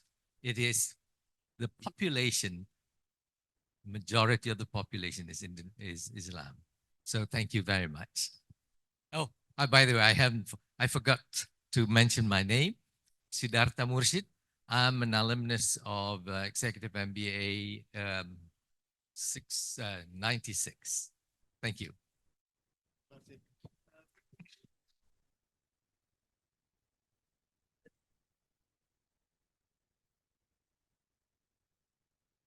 I need to answer. Yeah, Because sorry. if I don't try to answer, I'll forget what the question was. Sudah tua, yeah. First of all, thank you for the correction. Indonesia is a multi-religious country. It's not, Islam is not the national religion. I'm sorry for that mistake. I apologize for that. In terms of achieving the Sustainable Development Goals, I don't think any country is going to achieve them. Okay, but I think that they're very important goals. We're not going to change if we don't have goals, and we need goals, and the business community needs to take leadership in implementing these goals. A good friend of mine who used to be a University of Southern California trustee, Ronnie Chan, is a property developer in Hong Kong and huge property developments in China. And he started developing major hotel, shopping centers, business centers in Shanghai, in the late 1980s. And he developed them to the highest platinum LEED standards at huge extra expense. It was much higher standard than the Chinese government required. And I said, Ronnie, the investment you've had to make to do this is huge. He said, yes, but Dick, the profit we're going to make will be huge. The profit in terms of reduced electricity cost. The profit in terms of he could charge prime plus rent to the best companies who wanted to be. And these shopping centers of the Hang Lung Group have been, cash registers the wrong term. They've been like a flow of gold to the company because of very low cost and very high premiums. And I think what companies are finding is to be sustainable is profitable. Now, to make that work, the government can't let other companies pollute because that's unfair competition, right?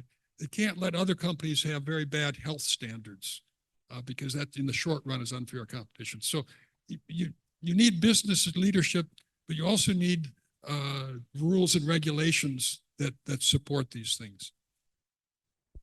Now, unfortunately, in my country, we have some. This is being recorded. We have some people apa itu kurang ajar. Not well educated. I think means something like that, or Bodo. Yeah, we have a lot of people that just don't believe in climate change, and they don't believe that Greenland is melting.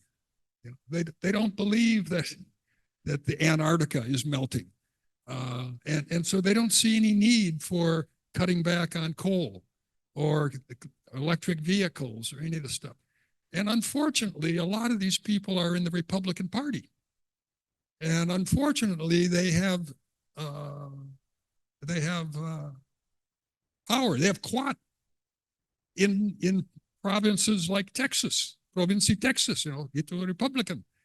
And Texas is an oil state. And the leadership doesn't really believe in this stuff.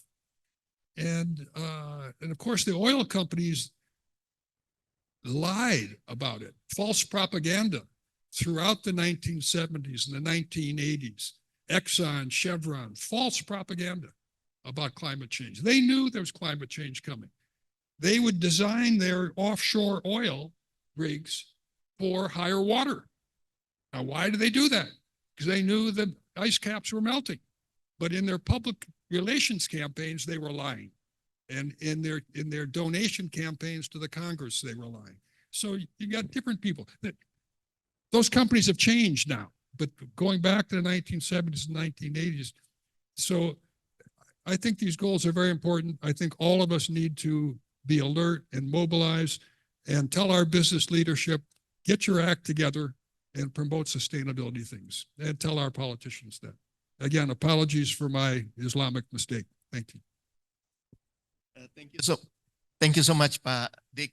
I know that we also in Indonesia, we have to do the public awareness about this situation, because up to now, you know, it's still difficult to see that all the people of Indonesia in discipline, you know, to maintain the environment. So please, second question. Yeah, thank you, Pak, and thank you very much, Professor Drobnick, for the presentation. It's very insightful and astonishing to see. My name is Dika. I'm a senior analyst at the Bow Group Asia. We're a public policy consultancy firm, and I'm very interested to see that it's from your presentation we see an inequality of Indonesia's use of technology. There's very new companies using a very high tech. But in general, we also still see, companies that are not yet efficient, and we see the similarities and infrastructure as well. Now we have a very high speed train, but in the majority of rural areas, the road is still, have a lot of potholes, right? So at the same time, it's make it quite challenging, I see, to acquire new investment, especially in the manufacturing sector. We see a declining or a threat of declining industry and deindustrialization here in Indonesia. So my question is that from my experience of engaging with the government seems to really want it to be widespread use of technology, a much more efficiency in Indonesia, and much more attraction to global manufacturing facilities here in Indonesia.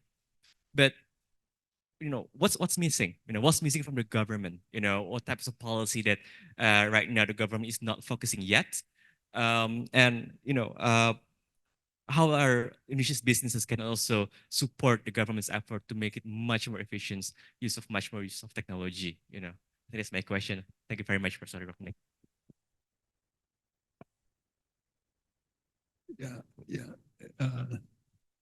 Yes, the roads in the rural areas still have lubang. My Gojek car from Jember to Probolinggo, really bouncing.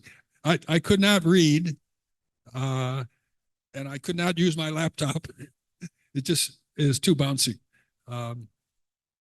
So that's a matter of national allocation of taxes for infrastructure. Okay.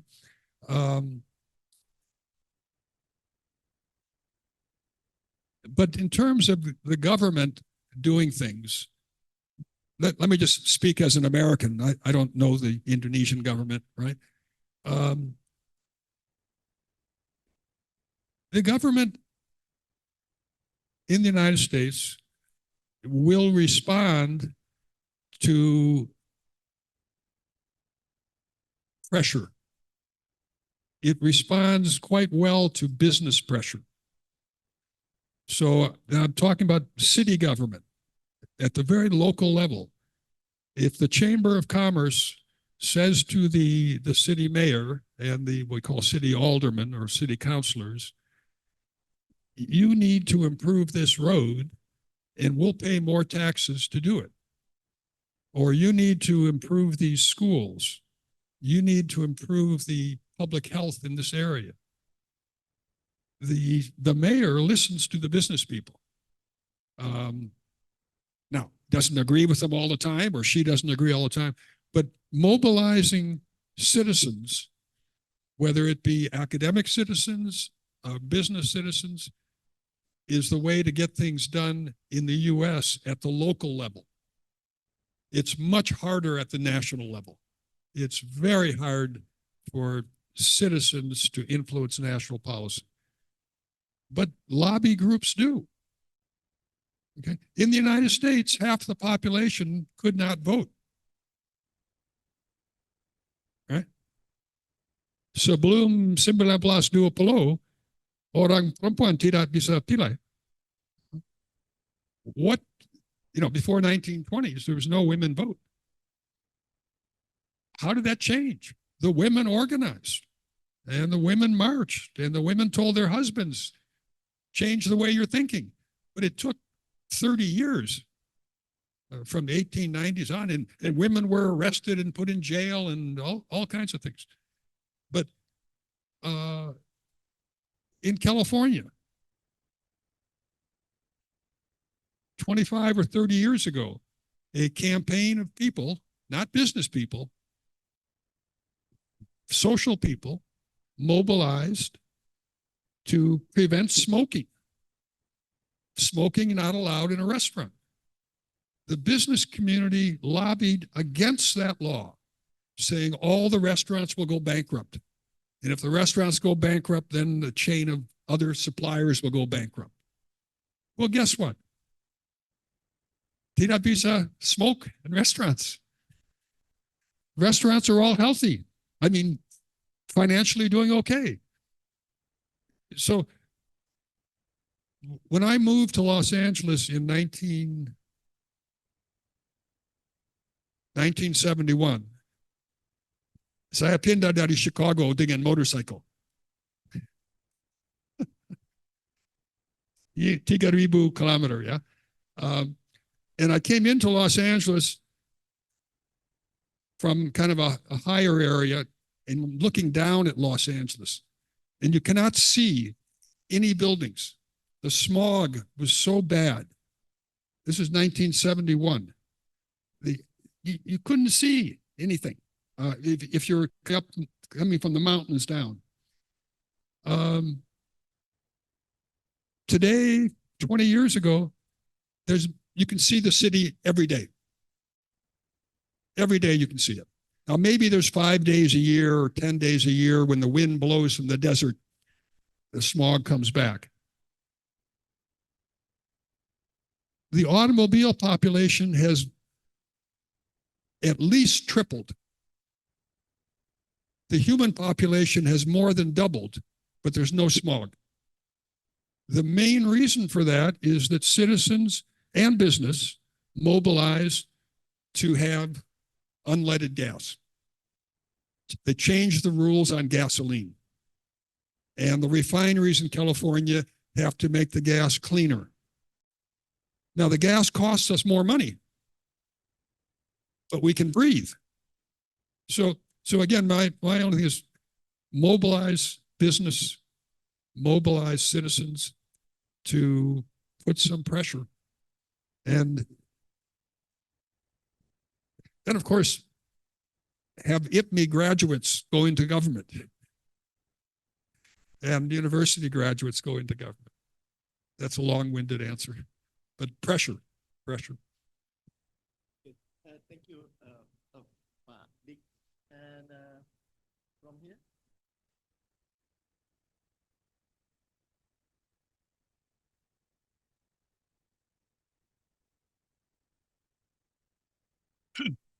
Thank you. My name is Sugianto Tandra. I'm from Castle Asia, a business advisory firm. Pak Dik, if I may,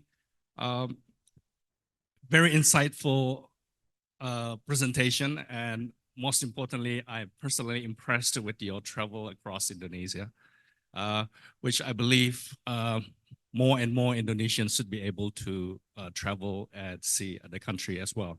And this takes one requirement, very important. We must get rich first before we get too old. And this applies for Indonesia as a nation, which is aiming to be one of the biggest economies in the world. Now, despite the fact Indonesia, fourth largest or third largest democracy,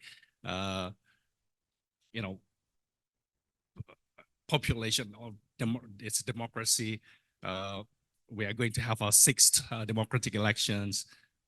Still, we are overlooked giant at the global stage.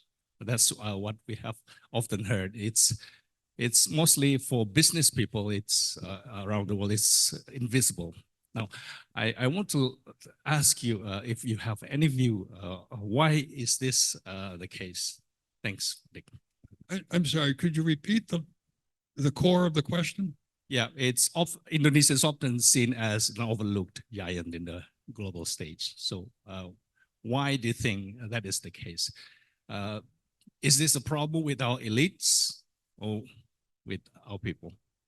Thank you. Well, I don't think Indonesia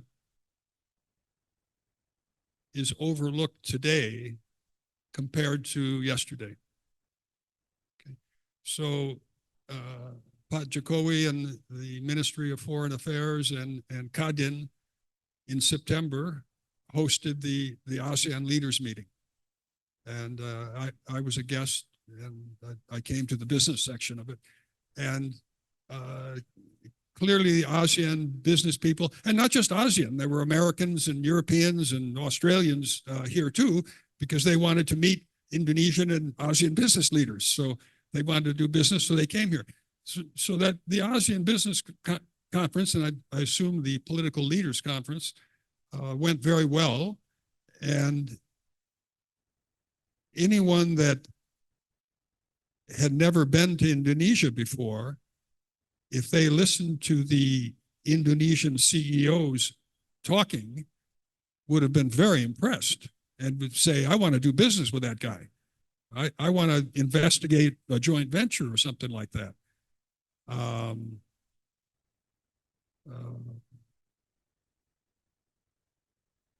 of course, the year before in Bali, President Jokowi hosted the APEC summit, right? The APEC summit, no, the group of 20, the G20. And yeah, the G20 meeting in Bali. So for the last 2 years, Indonesia has been the center of these two major things. And so it got more attention in the world press than in previous years. In order to get attention, you have to play. You have to volunteer. You have to get involved. And I think that Indonesia is becoming more that way. And it's becoming more comfortable having influence, not just in ASEAN, but more broadly speaking. And that comes in part from Indonesians becoming more confident. And part of that comes from study overseas. Part of that comes from working and living overseas and developing these skills. So I think Indonesia's on track. And thank you for working for my good friend Jim Castle. Jim was Peace Corps in the Philippines 40 years ago, and before he moved here, and he and I enjoyed a glass of wine last night or 2 nights ago or something. Oke, terima kasih Pak Dik. Sebentar Bapak-Bapak, barangkali is there any question from the participants from video conference or no? No, all right. Yes, okay Pak. Please, and then number 2, and then Number 3. Is there any ladies? No. Enggak ya? Oke. Ya. Ibu nanti ya. Sudah ini. Good morning, Professor Drobnick. First, I'd like to thank you for your very compelling presentation. I not only enjoyed the content, but I enjoyed your personal approach to describing your experience. Sorry. My name is Pri Notowe Dicto. I run a consulting firm in People Matters. I had also experience living in the United States in Washington, D.C. during the Eisenhower era. I was there for 7 years. So just to give you a perspective. You're my age. Probably. I was born 1947. Okay, first of all, the powerful impact of good, curious, and adventurous people like you to building cooperation and international understanding, as well as economic growth. And I appreciate that. And you give me hope for Indonesia, particularly with some of your comments of Indonesia is safe. We never see any traffic accidents. I had some difficulty getting that around my head, but it's encouraging. My question is, what is your prediction of Indonesia over the next 10 years, given your personal and positive perspective of Indonesia? Thank you. Just let me comment on safety first. So Bali and Ubud are so incredibly successful right now. The boom of the economy there, if Indonesia is growing at 5%, Bali's growing at 15%. Construction is everywhere.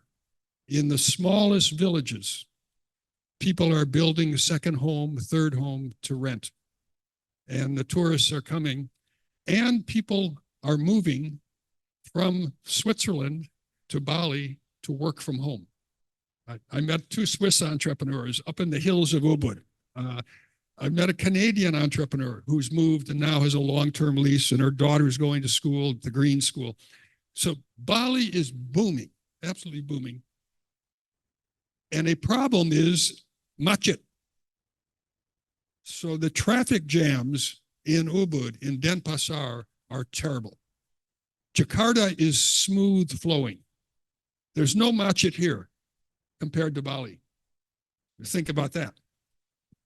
So my wife and I never used a car in Bali, except to go to the airport. We use Gojek motorcycles or Grab motorcycles all the time.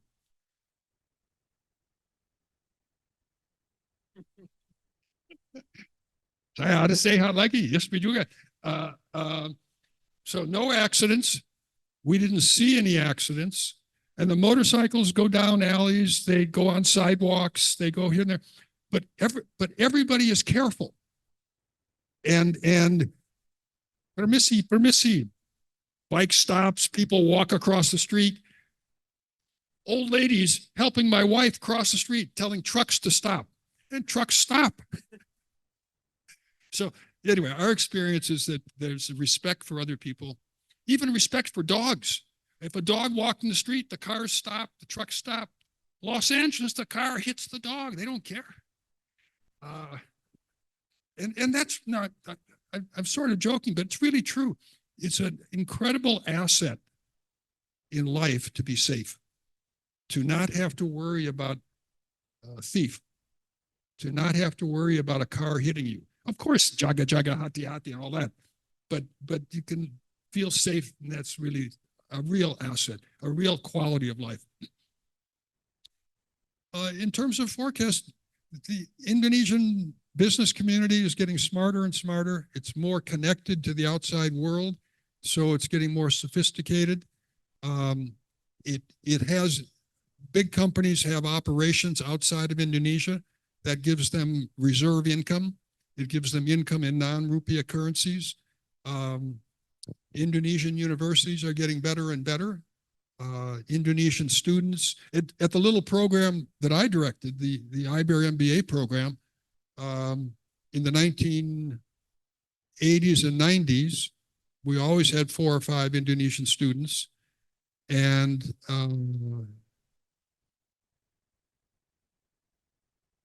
the Indonesian students had the lowest GMAT scores,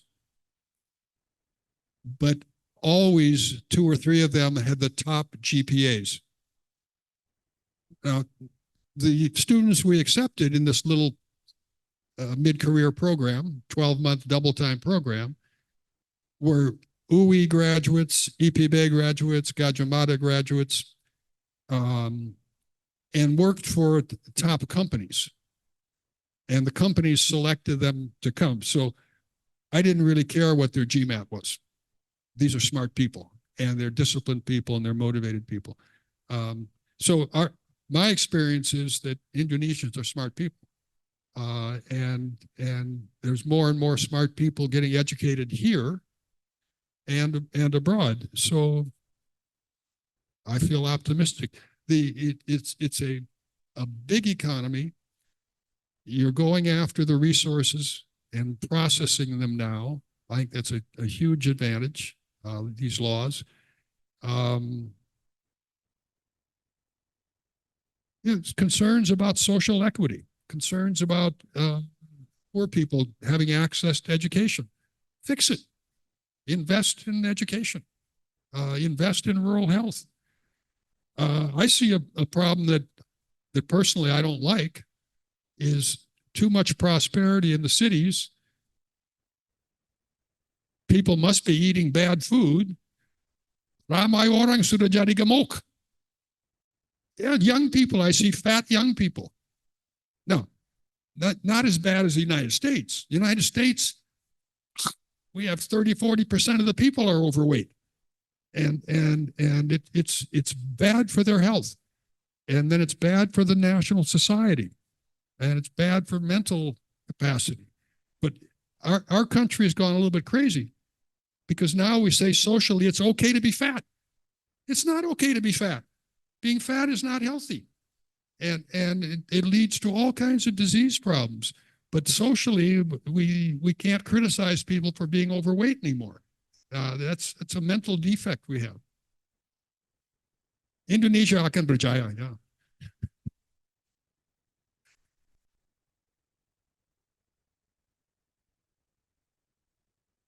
Terima kasih Pak Dik. Ini untuk apa namanya? Saya sebetulnya mau ngambil yang di tengah, tapi karena ada satu wanita, jadi kita ambil suara wanita. We are going to hear the women voice, please. Yeah, thank you very much, Professor Dick, for the very insightful today. So I'm Christine from the EMBA student of IPMI. I would like to ask the question. The first question is, as the global is, as we know, is having like crisis in the energy and also in the food, and also some like the economic slowing down. So how it will impact it Indonesia? Sorry. So as the global is having the economic crisis, the economic crisis also in the food and also in the energy and also some slowing down in the economic. So how do you think it will impact it Indonesia, and how to anticipate, especially we heard that in the next coming years it will more like something like more difficult in the global economy. So how we can anticipate it so we can be more better in terms of the economic and also in terms of the overall welfare. And the second question. Satu question. Oh, sorry. Thank you. Well, the question is about, as the world economy slows down and food prices are up and energy prices are up, how does the Indonesian economy compete? Well, you have to work harder. Yeah. If your customer base slows down, you've got to do things to improve the quality of your product or lower the price of your product to beat your competition. And so, you know, just look at what you can do to become more efficient or have lower profit margins until the customer gets stronger. That's just the nature of competition. But the things that the government can do and that business can pressure the government to do is to make it easier, I think, for international firms to come to Indonesia, to invest in Indonesia, whether it's in joint ventures or whether it's in wholly owned companies. And Indonesia's been doing that. So Indonesia is finally allowing foreign doctors to come and practice medicine. Indonesia is allowing foreign universities to set up branches here.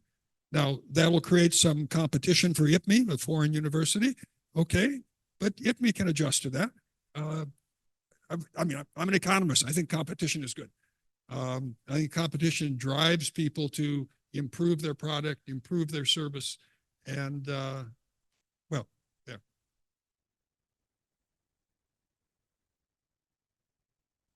Pak Emil tadi ingin. Oh, oke.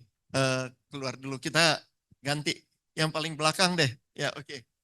Yes, please. Yeah, appreciate Prof. Drobnick. My name is Christian. Above all, I'm a IPMI alumni in 2000. Other than I'm a city banker and a consultant and of course academician and an entrepreneur. My question is, in brief, to what extent Indonesia will be progressing, if I may add the involvement eventually in the BRICS, Brazil, Russia, India, and South Africa, and the fact that the statement in the summit mentioned that the Asian is the epicentrum of growth. So the key questions like to what extent Indonesia will be progressing further if Indonesia is involving in BRICS and being in Asian region as an epicentrum of growth. Thank you.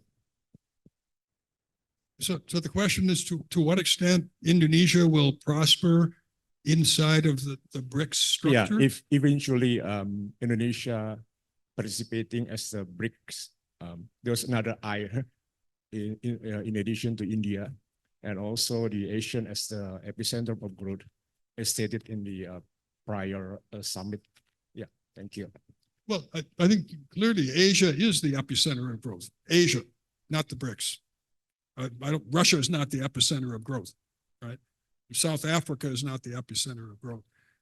But China, Indonesia, Vietnam, Thailand, Taiwan, Korea, Japan. This is a center of growth in the world.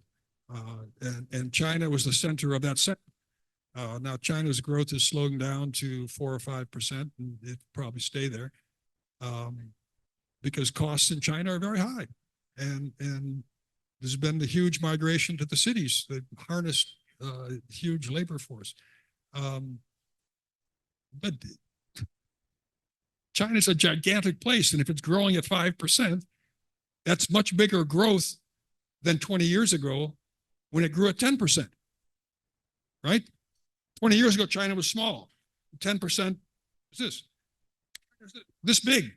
5% growth, and that is a huge market for your products. So I mean, Indonesia wants to be friends with all countries, right? As an American, I want the American system to be friends with all countries. But I don't think you want to mentally tie yourself into a club. The BRICS is a club in some way that diverts your attention to South Africa.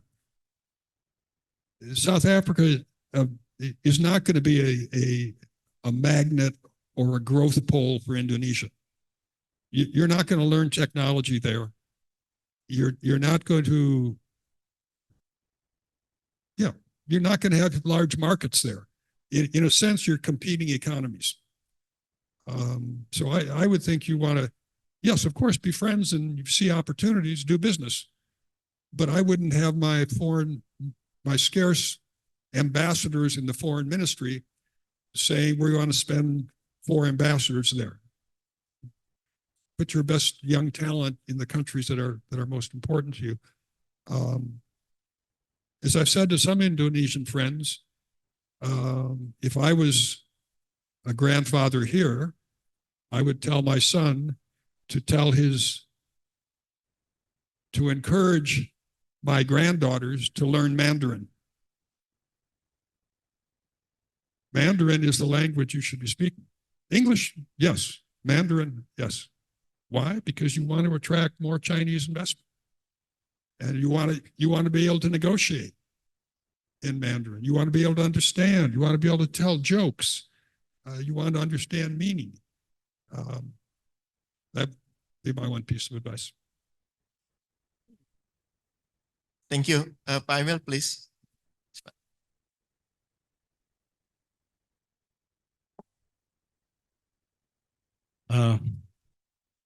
Thank you, Professor Drobnick, for the presentation. Was very interesting. I have, well, let me introduce myself first to everyone. My name is Emil Arifin. We run 700 restaurants around Indonesia, from Aceh to Papua. We also have hotels and a leisure park in Puncak called Taman Bunga Nusantara. That's our main business. My questions, Dick, is about demand. Demand after you mentioned about COVID, and there is accelerated IT because of COVID. And you mentioned also about property. It affects the demand on the property of the offices. Now, we run a restaurant, 700 restaurant. After the COVID, the demand is not the same as 2019. It has not grown. If we call normal in 2019, it hasn't reached that normal yet. So it's kind of flat. The demand on the restaurant is flat. But we have hotels, the demand is already come back to 2019. We have a leisure park, the demand is very, very low. About 20% of 2019. I wonder if the accelerated IT affect this demand behavior, because there's working from home. It really reduced the lunch time, the lunch people, the office, and perhaps also because we make money on the restaurant, we make money from the dining. People eat in the restaurant, we make money. We deliver food, the margin is not as good as when you come to the restaurant. Because if you are in the restaurant, you order there, you order more. That's my questions. Whether this demand affected by this accelerated IT, or because of the economic situation. Because recently, September, October month, the demand is really flat. Correct. In any restaurant, and I'm also a head of restaurant association in Indonesia. So I asked other restaurant operator. And that's what they say. We have not got to the normal. Still 80%, 90% of the normal. And that becomes our questions. What happened? Where's the demand? Is it because of the economic or because of the accelerated IT? Because when you mentioned that, it just clicked in my mind. Oh, maybe because of people are working at home, more of them, because you see also in Jakarta, the traffic is not like before. Even Indonesia sold about 1 million cars every year, but the traffic is not that bad. So that's my first question. My second question is about election. Which you see that the Anies prediction on GDP is more conservative, 5% something. Ganjar, very aggressive, 7.5%, if I'm not mistaken. And Prabowo is moderate, 6% something. Which is more realistic for you? Thank you.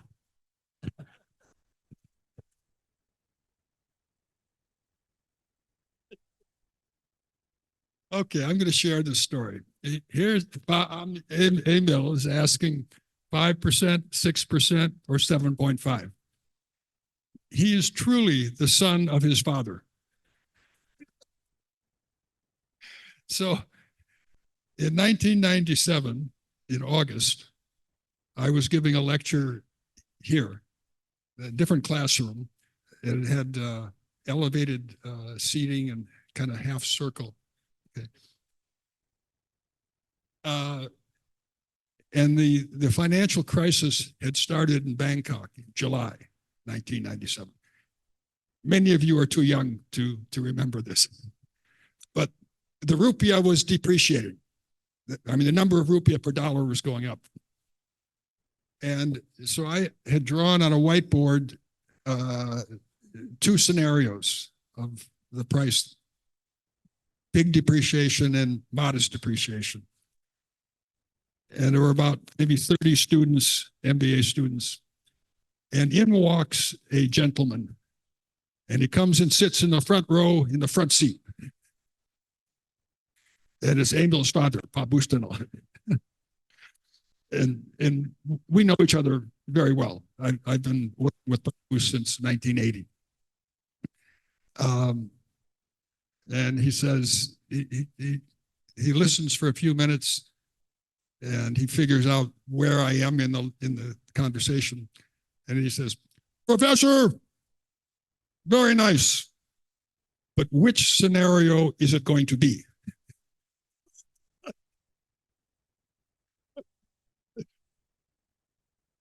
Modest depreciation or big depreciation? Well, Papoose, depends on this. No, don't depend. Tell me which one do you think it's going to be? Okay. So, Emil, I think it's very unlikely that Indonesia will achieve on average 7.5% growth.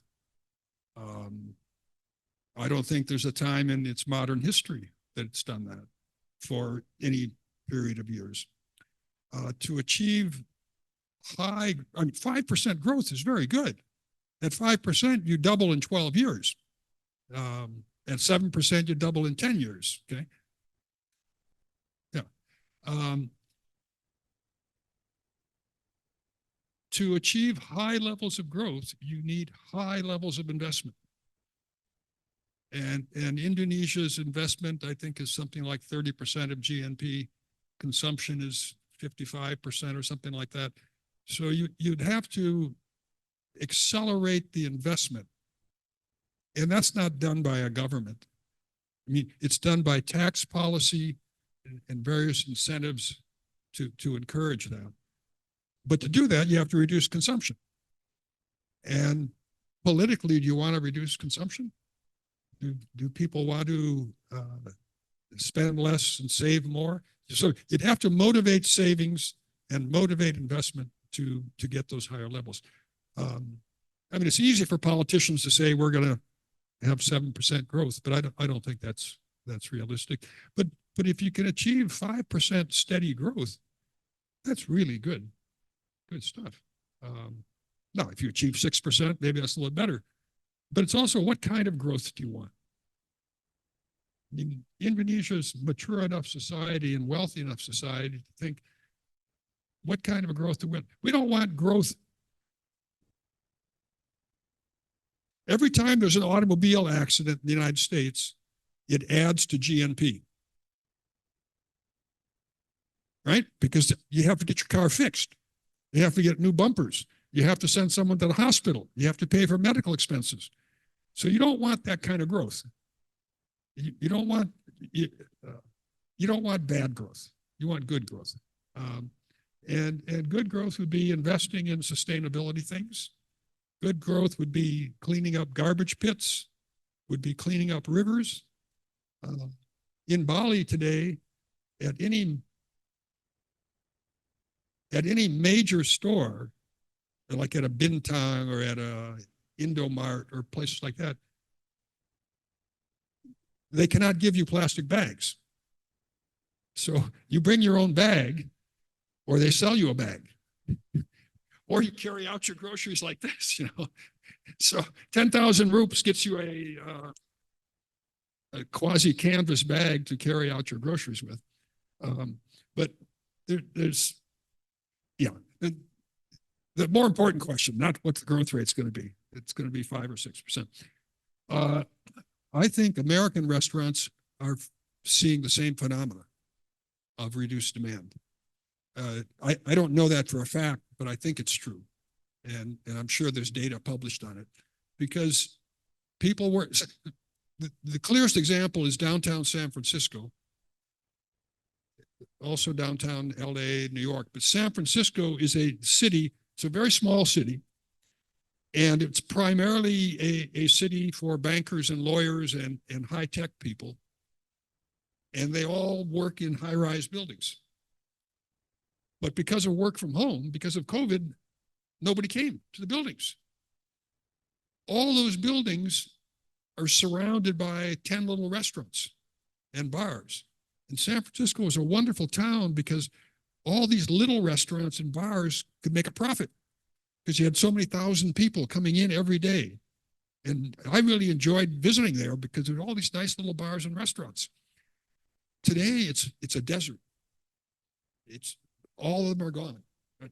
I'm overstating it, but and the dry cleaners and the laundry people, all of those service people are more or less out of business, particularly the small ones. The bigger chains can survive it and close one store and keep one open. But of course, San Francisco is different. Jakarta people don't work from home at the same levels that Americans do. But clearly there is some work from home going on here. And that's going to reduce breakfast demand. It's going to reduce lunch demand. And it's going to reduce dinner demand. In the United States, a lot of people would stay in the city and eat dinner to avoid the 6 o'clock congestion, or stay and have a couple drinks and then get in the car at 7 o'clock. And there's less of that happening. So in the United States, the reduced demand for those kind of services is not due to the economy, because the economy is doing okay in the US. And I think the economy here is doing okay. So I think it's kind of long term.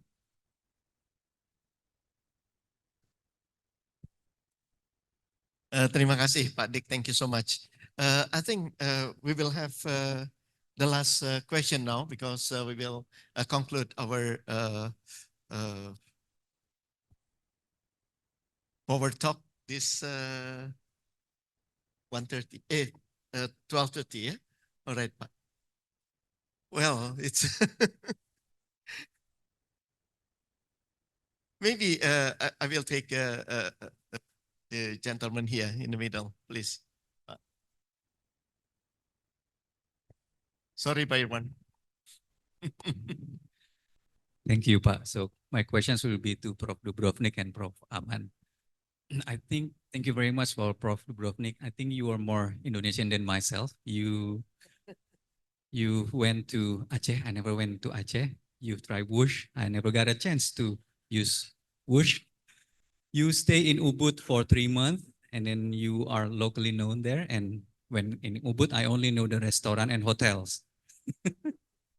Okay, so my name is Wawan Rahardianto. I'm an alumni of MBA in IPMI 2020, and now currently my role is the country head acquisitions and head and growth for Prospol in Indonesia, and currently just assigned for the Malaysian market as well. So my role was actually to get acquisitions of the users, and then also to grow the business. So Prospol is kind of like a job street, a job portal, but focusing for fresh graduates. So we are helping employers to get students for internship, management trainees, and also a freshman. So we are big in Australia and in New Zealand. And then on 2019, as Pak Emil also experienced, we are having like a good growth on the users and the sales as well. And then on 2020, when the pandemic struck, we are also declining. But then we decide to grow the business outside in Southeast Asia, India. And then last month, we are just entering the US market. Now we are studying the US and the India market currently. So my questions will be about when is the right time to invest. And then there's a bit story behind. In Indonesia, we saw a significant growth of the users acquisitions. So Prof, last year, student enroll in Indonesia is 7 million. And currently, as of yesterday, in our platform, we have like 3.8 million active users of students seeking job in our portal. While the student graduated is only like 1.2, meaning that lots of remaining unemployed students right now. So when we saw that the users is growing rapidly, it's like 300%. But when we talk to the employers, seems like the employers currently like now is freezing all the recruitment because of the business. Up until starting from 2020 until now, the company is reserving their cash. They don't want to invest. They even do layoff, specifically the hard time for the startup company. So first questions for Prof. Drobnick, when will be the right time for us as the startup who entered the Indonesian market and then see the opportunity of the employers to start recruiting? Is it going to be like after the elections, or probably could be like Q3 of 2024 or even 2025? Because when I noticed that the GDP of Q3 in this year, I think it's way below the government, which is now, it's, if I'm not mistaken, is around 4.9, while the government was target is 5.1% of the GDP. So, and on Q4, I don't see that there's the significant shopping trend in Indonesia. So it's going to be like a hard time for us to get that 5.1%.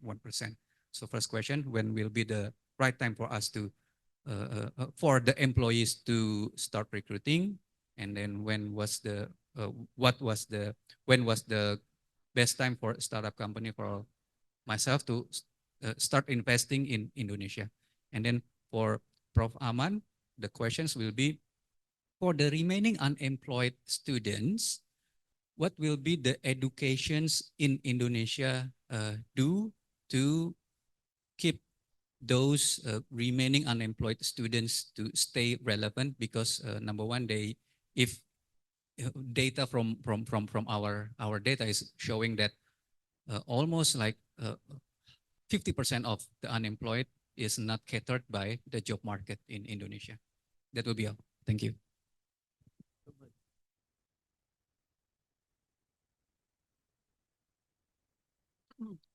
Thank you, Pak Aman. Actually, we are expecting to hear more from Pak Drobnick. Anyway, I appreciate the question because it's relevant. Also back to the question from Pak Emil.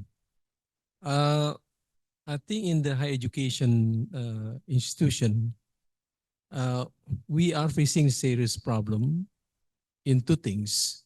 One is recruiting the student. When I also talk a lot with Pak Dik, how to encourage the incoming student to come to our university. But the second one, also very serious one, is how that we can provide opportunity where the graduates is easily to get the job in the market. Fortunately for IPMI, I think almost the absorption of the graduate is very high, almost 100% actually. For the MBA program, definitely because you already have the job, so definitely this assurance. But undergraduate probably is a little bit less than that. But in my observation, I think this is because of the gap between demand and supply. So this is the one that I think we have to really do some very the right assessment. Good things, our faculty members, Ibu Lisa Nelo, she is now taking the Doctor Business Administration in IPB University, and I happen also to be one of her supervisors. Is the question, he's trying to take the titles, how the alumni of IPMI is going to respond to the market. Where is the gap between the information from the market to university? So she'll be doing a lot of research on this. Hopefully we can give also good, information to us. But in my talking about this gap between the consumers and consumption and demand and production, which is the supply and demand, with Pak Emir, I think also related to the one that alumni has to respond to this one, because especially in IPMI, we are lacking on the research which can bridge between the supply and demand. I just studied Butami was in the meeting with the Director of Research and Technology and Community Development from Higher Education Director General. It turned out in terms of the interest and also funding available to do the research, 99.4% is going to do the research in basic research and applied research. But only 0.6% is spending for commercializing and also market penetration, the downstreaming activities. Nobody is doing that research. So we don't have that information. So I think this is when I signed the collaboration with your company, this is a good way to foresee that information you could provide to the graduate or to the student. Why they choose this program study, what is the prospect for the job opportunity after they graduated. So those kind of information, now using the IT system, need to be helpful to the student. And just to relate to Pak Emil, because we are from the food discipline. So I think Pak Emil, we have to have the strategy for this. Some of this traditional conventional restaurant has to also use the different strategy, because it's not because of the customer not having the capacity to buying the product, but they want to see something different. This is the new Padang restaurant in Bogor, Pak. They call it, I don't know, I name it Pagi and Sore restaurant. Oh, full, Pak. Everybody would like to go to the restaurant. Another one, the very simple product, the instant noodle product. They call it mie gacoan. Also very full. So it means the customer interest is there. But now how that we can bridge and to fill this gap and to make sure that our product also is being the one that, looking for by the customer. So I think Pak Wawan, hopefully for IPMI, we are also trying to improve this information system to make sure that even all the graduate before they are going to the job market, they know what is happening in the job market. It's a good thing I learned from you. There is an example where, for example, in the accountant, the profession of accountant, what they are doing when they're starting to work in the morning until they finish in the afternoon. So the student can imagine what is going to happen if they are working in that kind of profession. Another importance to all alumni, we are appreciating the mentoring system. So you would like to make sure that our student IPMI will get the opportunity by all the alumni who already have the position, they can mentor the student how to work in that particular, responsibility and occupation. So I hope that again with this communication, they'll also benefit for AP to improve the education system in our curriculum, in our academic programs. Thank you. Let me respond a little bit to your second question that I know more about, and relates to what Aman was saying. In the United States, it's very important for a business school to have relationships with its alumni.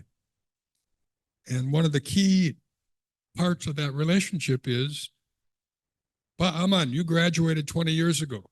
You have a good business. But Nadjib is a young man, and he's a very good student, and he's smart. Why don't you hire him?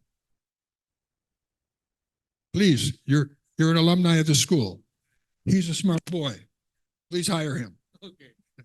No, the business schools, the good business schools, have close relationships with our alumni, and we encourage the alumni, get to know our students. Serve on a committee, serve on an advisory board, serve on this or that.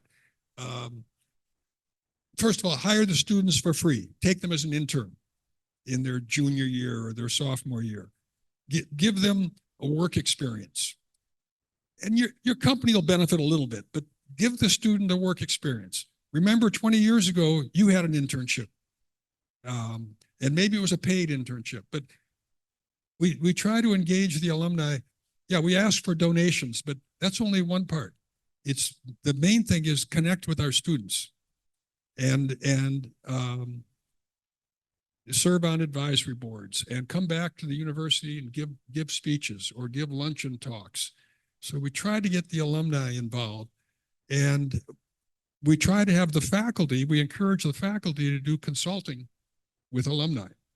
And do consulting with nonprofit organizations. So serve, I was a faculty member, serve on the Asia Society, serve on the Japan America Society, serve on the US Indonesia Committee.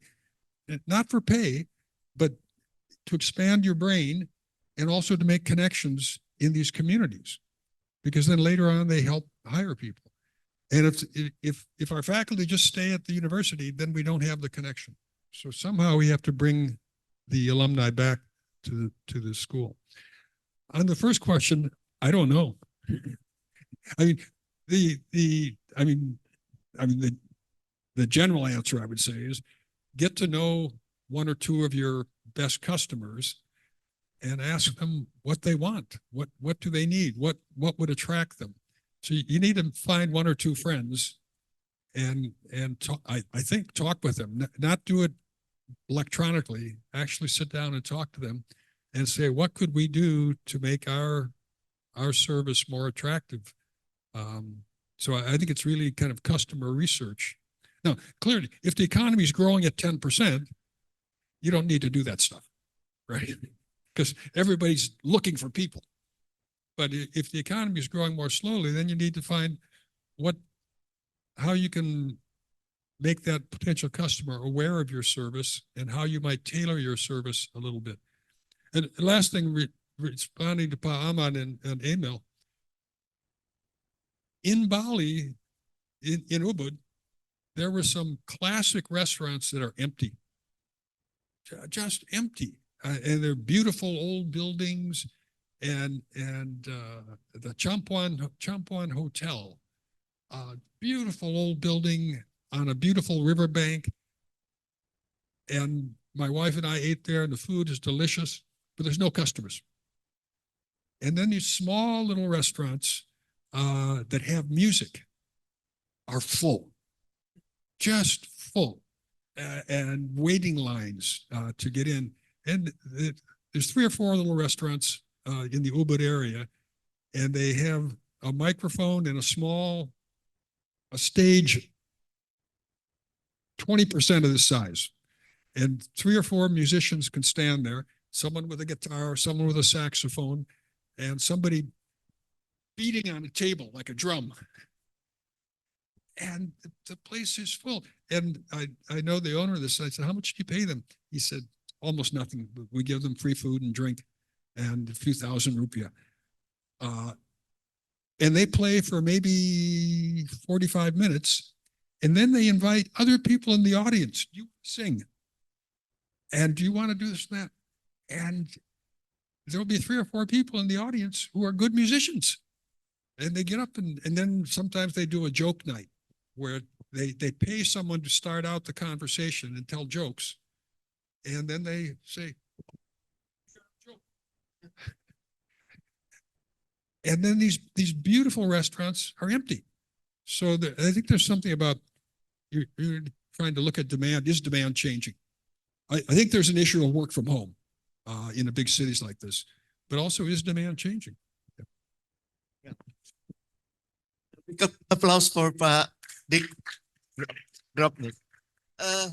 Well, ladies and gentlemen, of more than 2 hours, we have discussed, we have heard from Pak Dick about the business and economic environment, and not only in Indonesia, but also all over the world.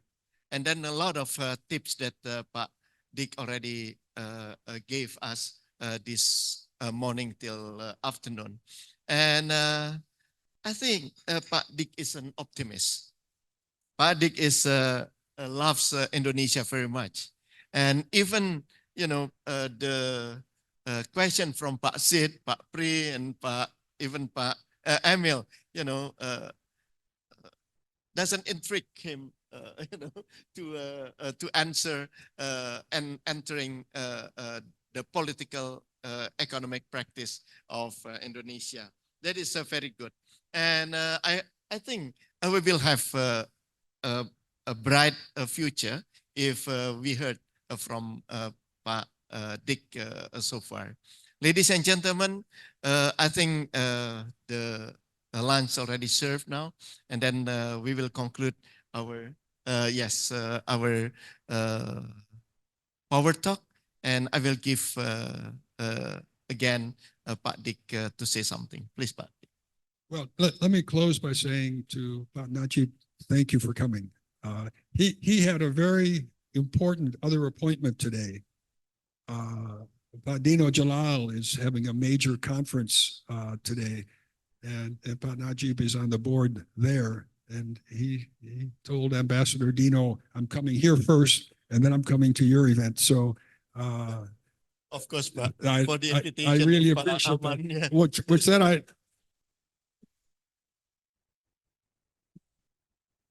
and so I thank Pak Aman for pulling Pak Nadjib to come here as chairman of the IPMI board. And let me just, I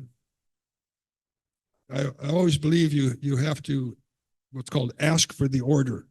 You can't sell your product if you don't ask. So if any of you are thinking of a higher education experience in the United States, Los Angeles is a great city.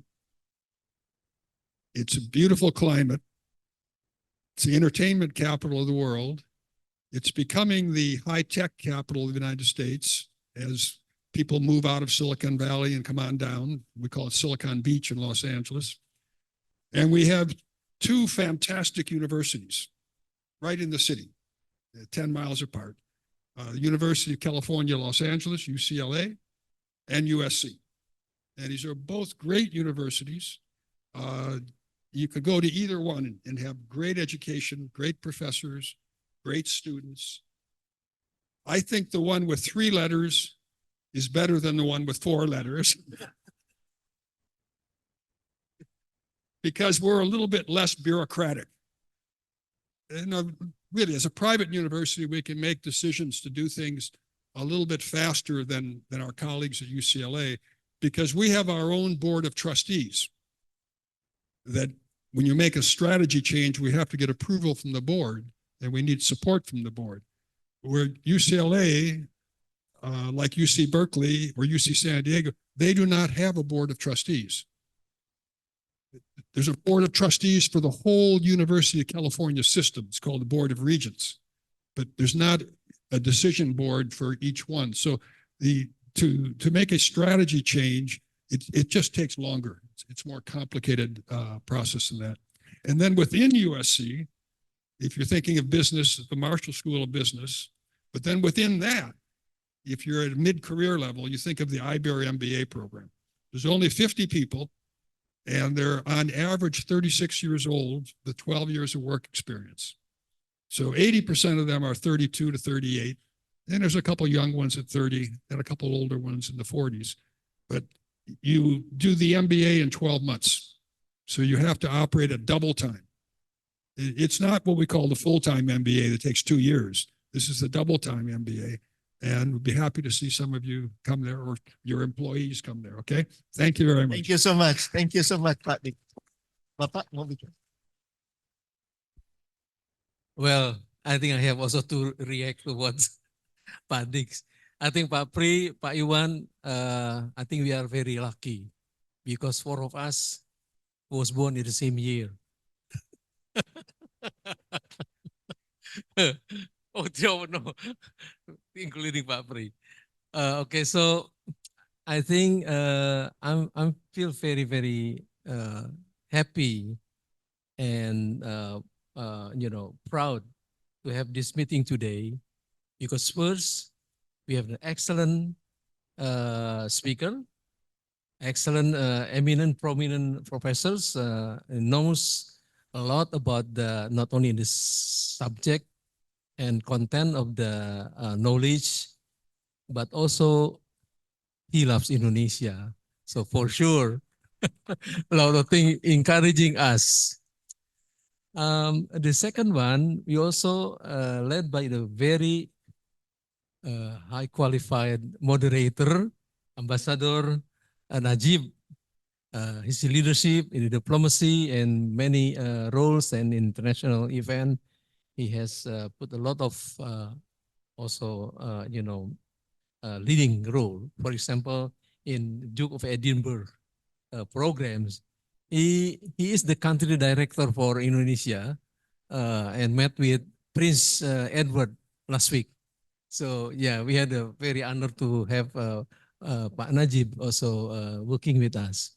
But the most important for us today, because we are meeting with all alumni and also with MBA and BBA student of IPMI, you can inspire from Prof. Drobnick how that he keep on promoting USC, not at every single minute, always back to USC, back to, the IBAR programs. So this really, again, inspired me, at least, that I think we have to do it also.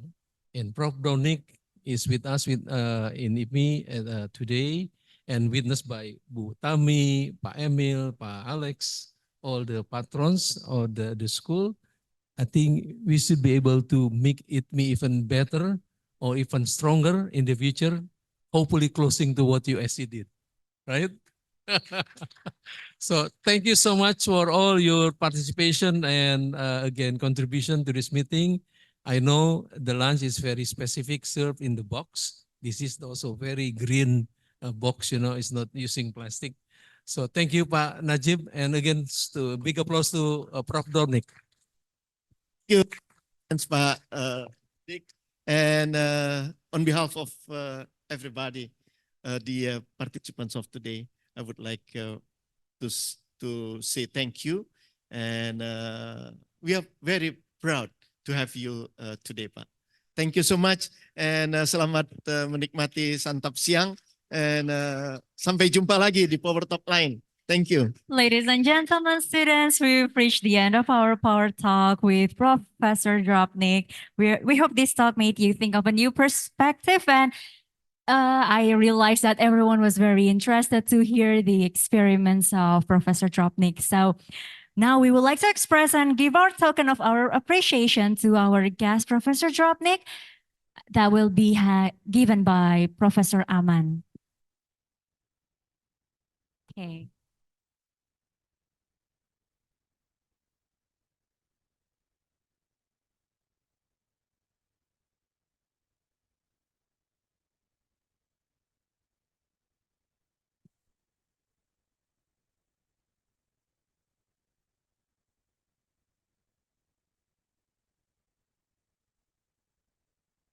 Okay, as well with the token of appreciation that will be given by Professor Aman to Professor Drobnick. Oops.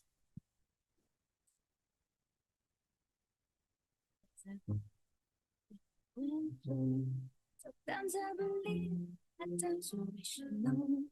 I can't try, can't go on. Today I got a million tomorrow. Dear ladies and gentlemen, we finally come to the end of the event. Thank you very much for your participation in this program. We hope you have found this event to be informative and useful. After this, we will have all of you here to build network in the networking sessions, and please enjoy your lunch. And for the next Power Talk, please kindly see our updates on Instagram at IPMI Campus. And if you would like to watch our previous Power Talks, you can find us in YouTube at IPMI International Business School. Thank you for participating. We hope to see you at our next forum. Stay safe, and wassalamualaikum warahmatullahi wabarakatuh. And to all the guests that would like to take a photo with Professor Drobnick, we encourage you to do so, but please to be courteous and queue. And thank you for your attendance. We hope to see you in the next forum.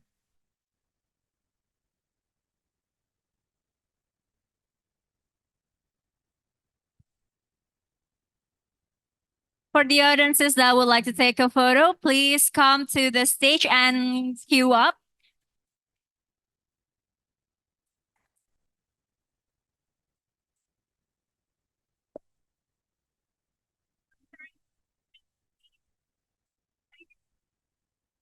Thank you. Professor, thank you. Heather, if you don't mind, please.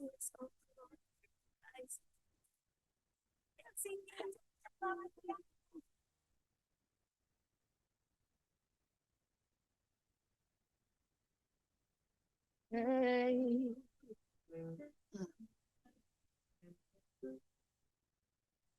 She works tonight by the water.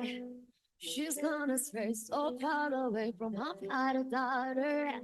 She just wants a life for a baby. All alone, no one will come. She's got to save him.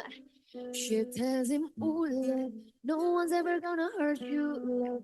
I'm gonna give you all of my love. Nobody matters like you. She tells him your life ain't gonna be nothing like mine. For online participants that is on the Zoom, you can leave the Zoom now because the event is already over, and we will see you in the next Power Talk. Thank you.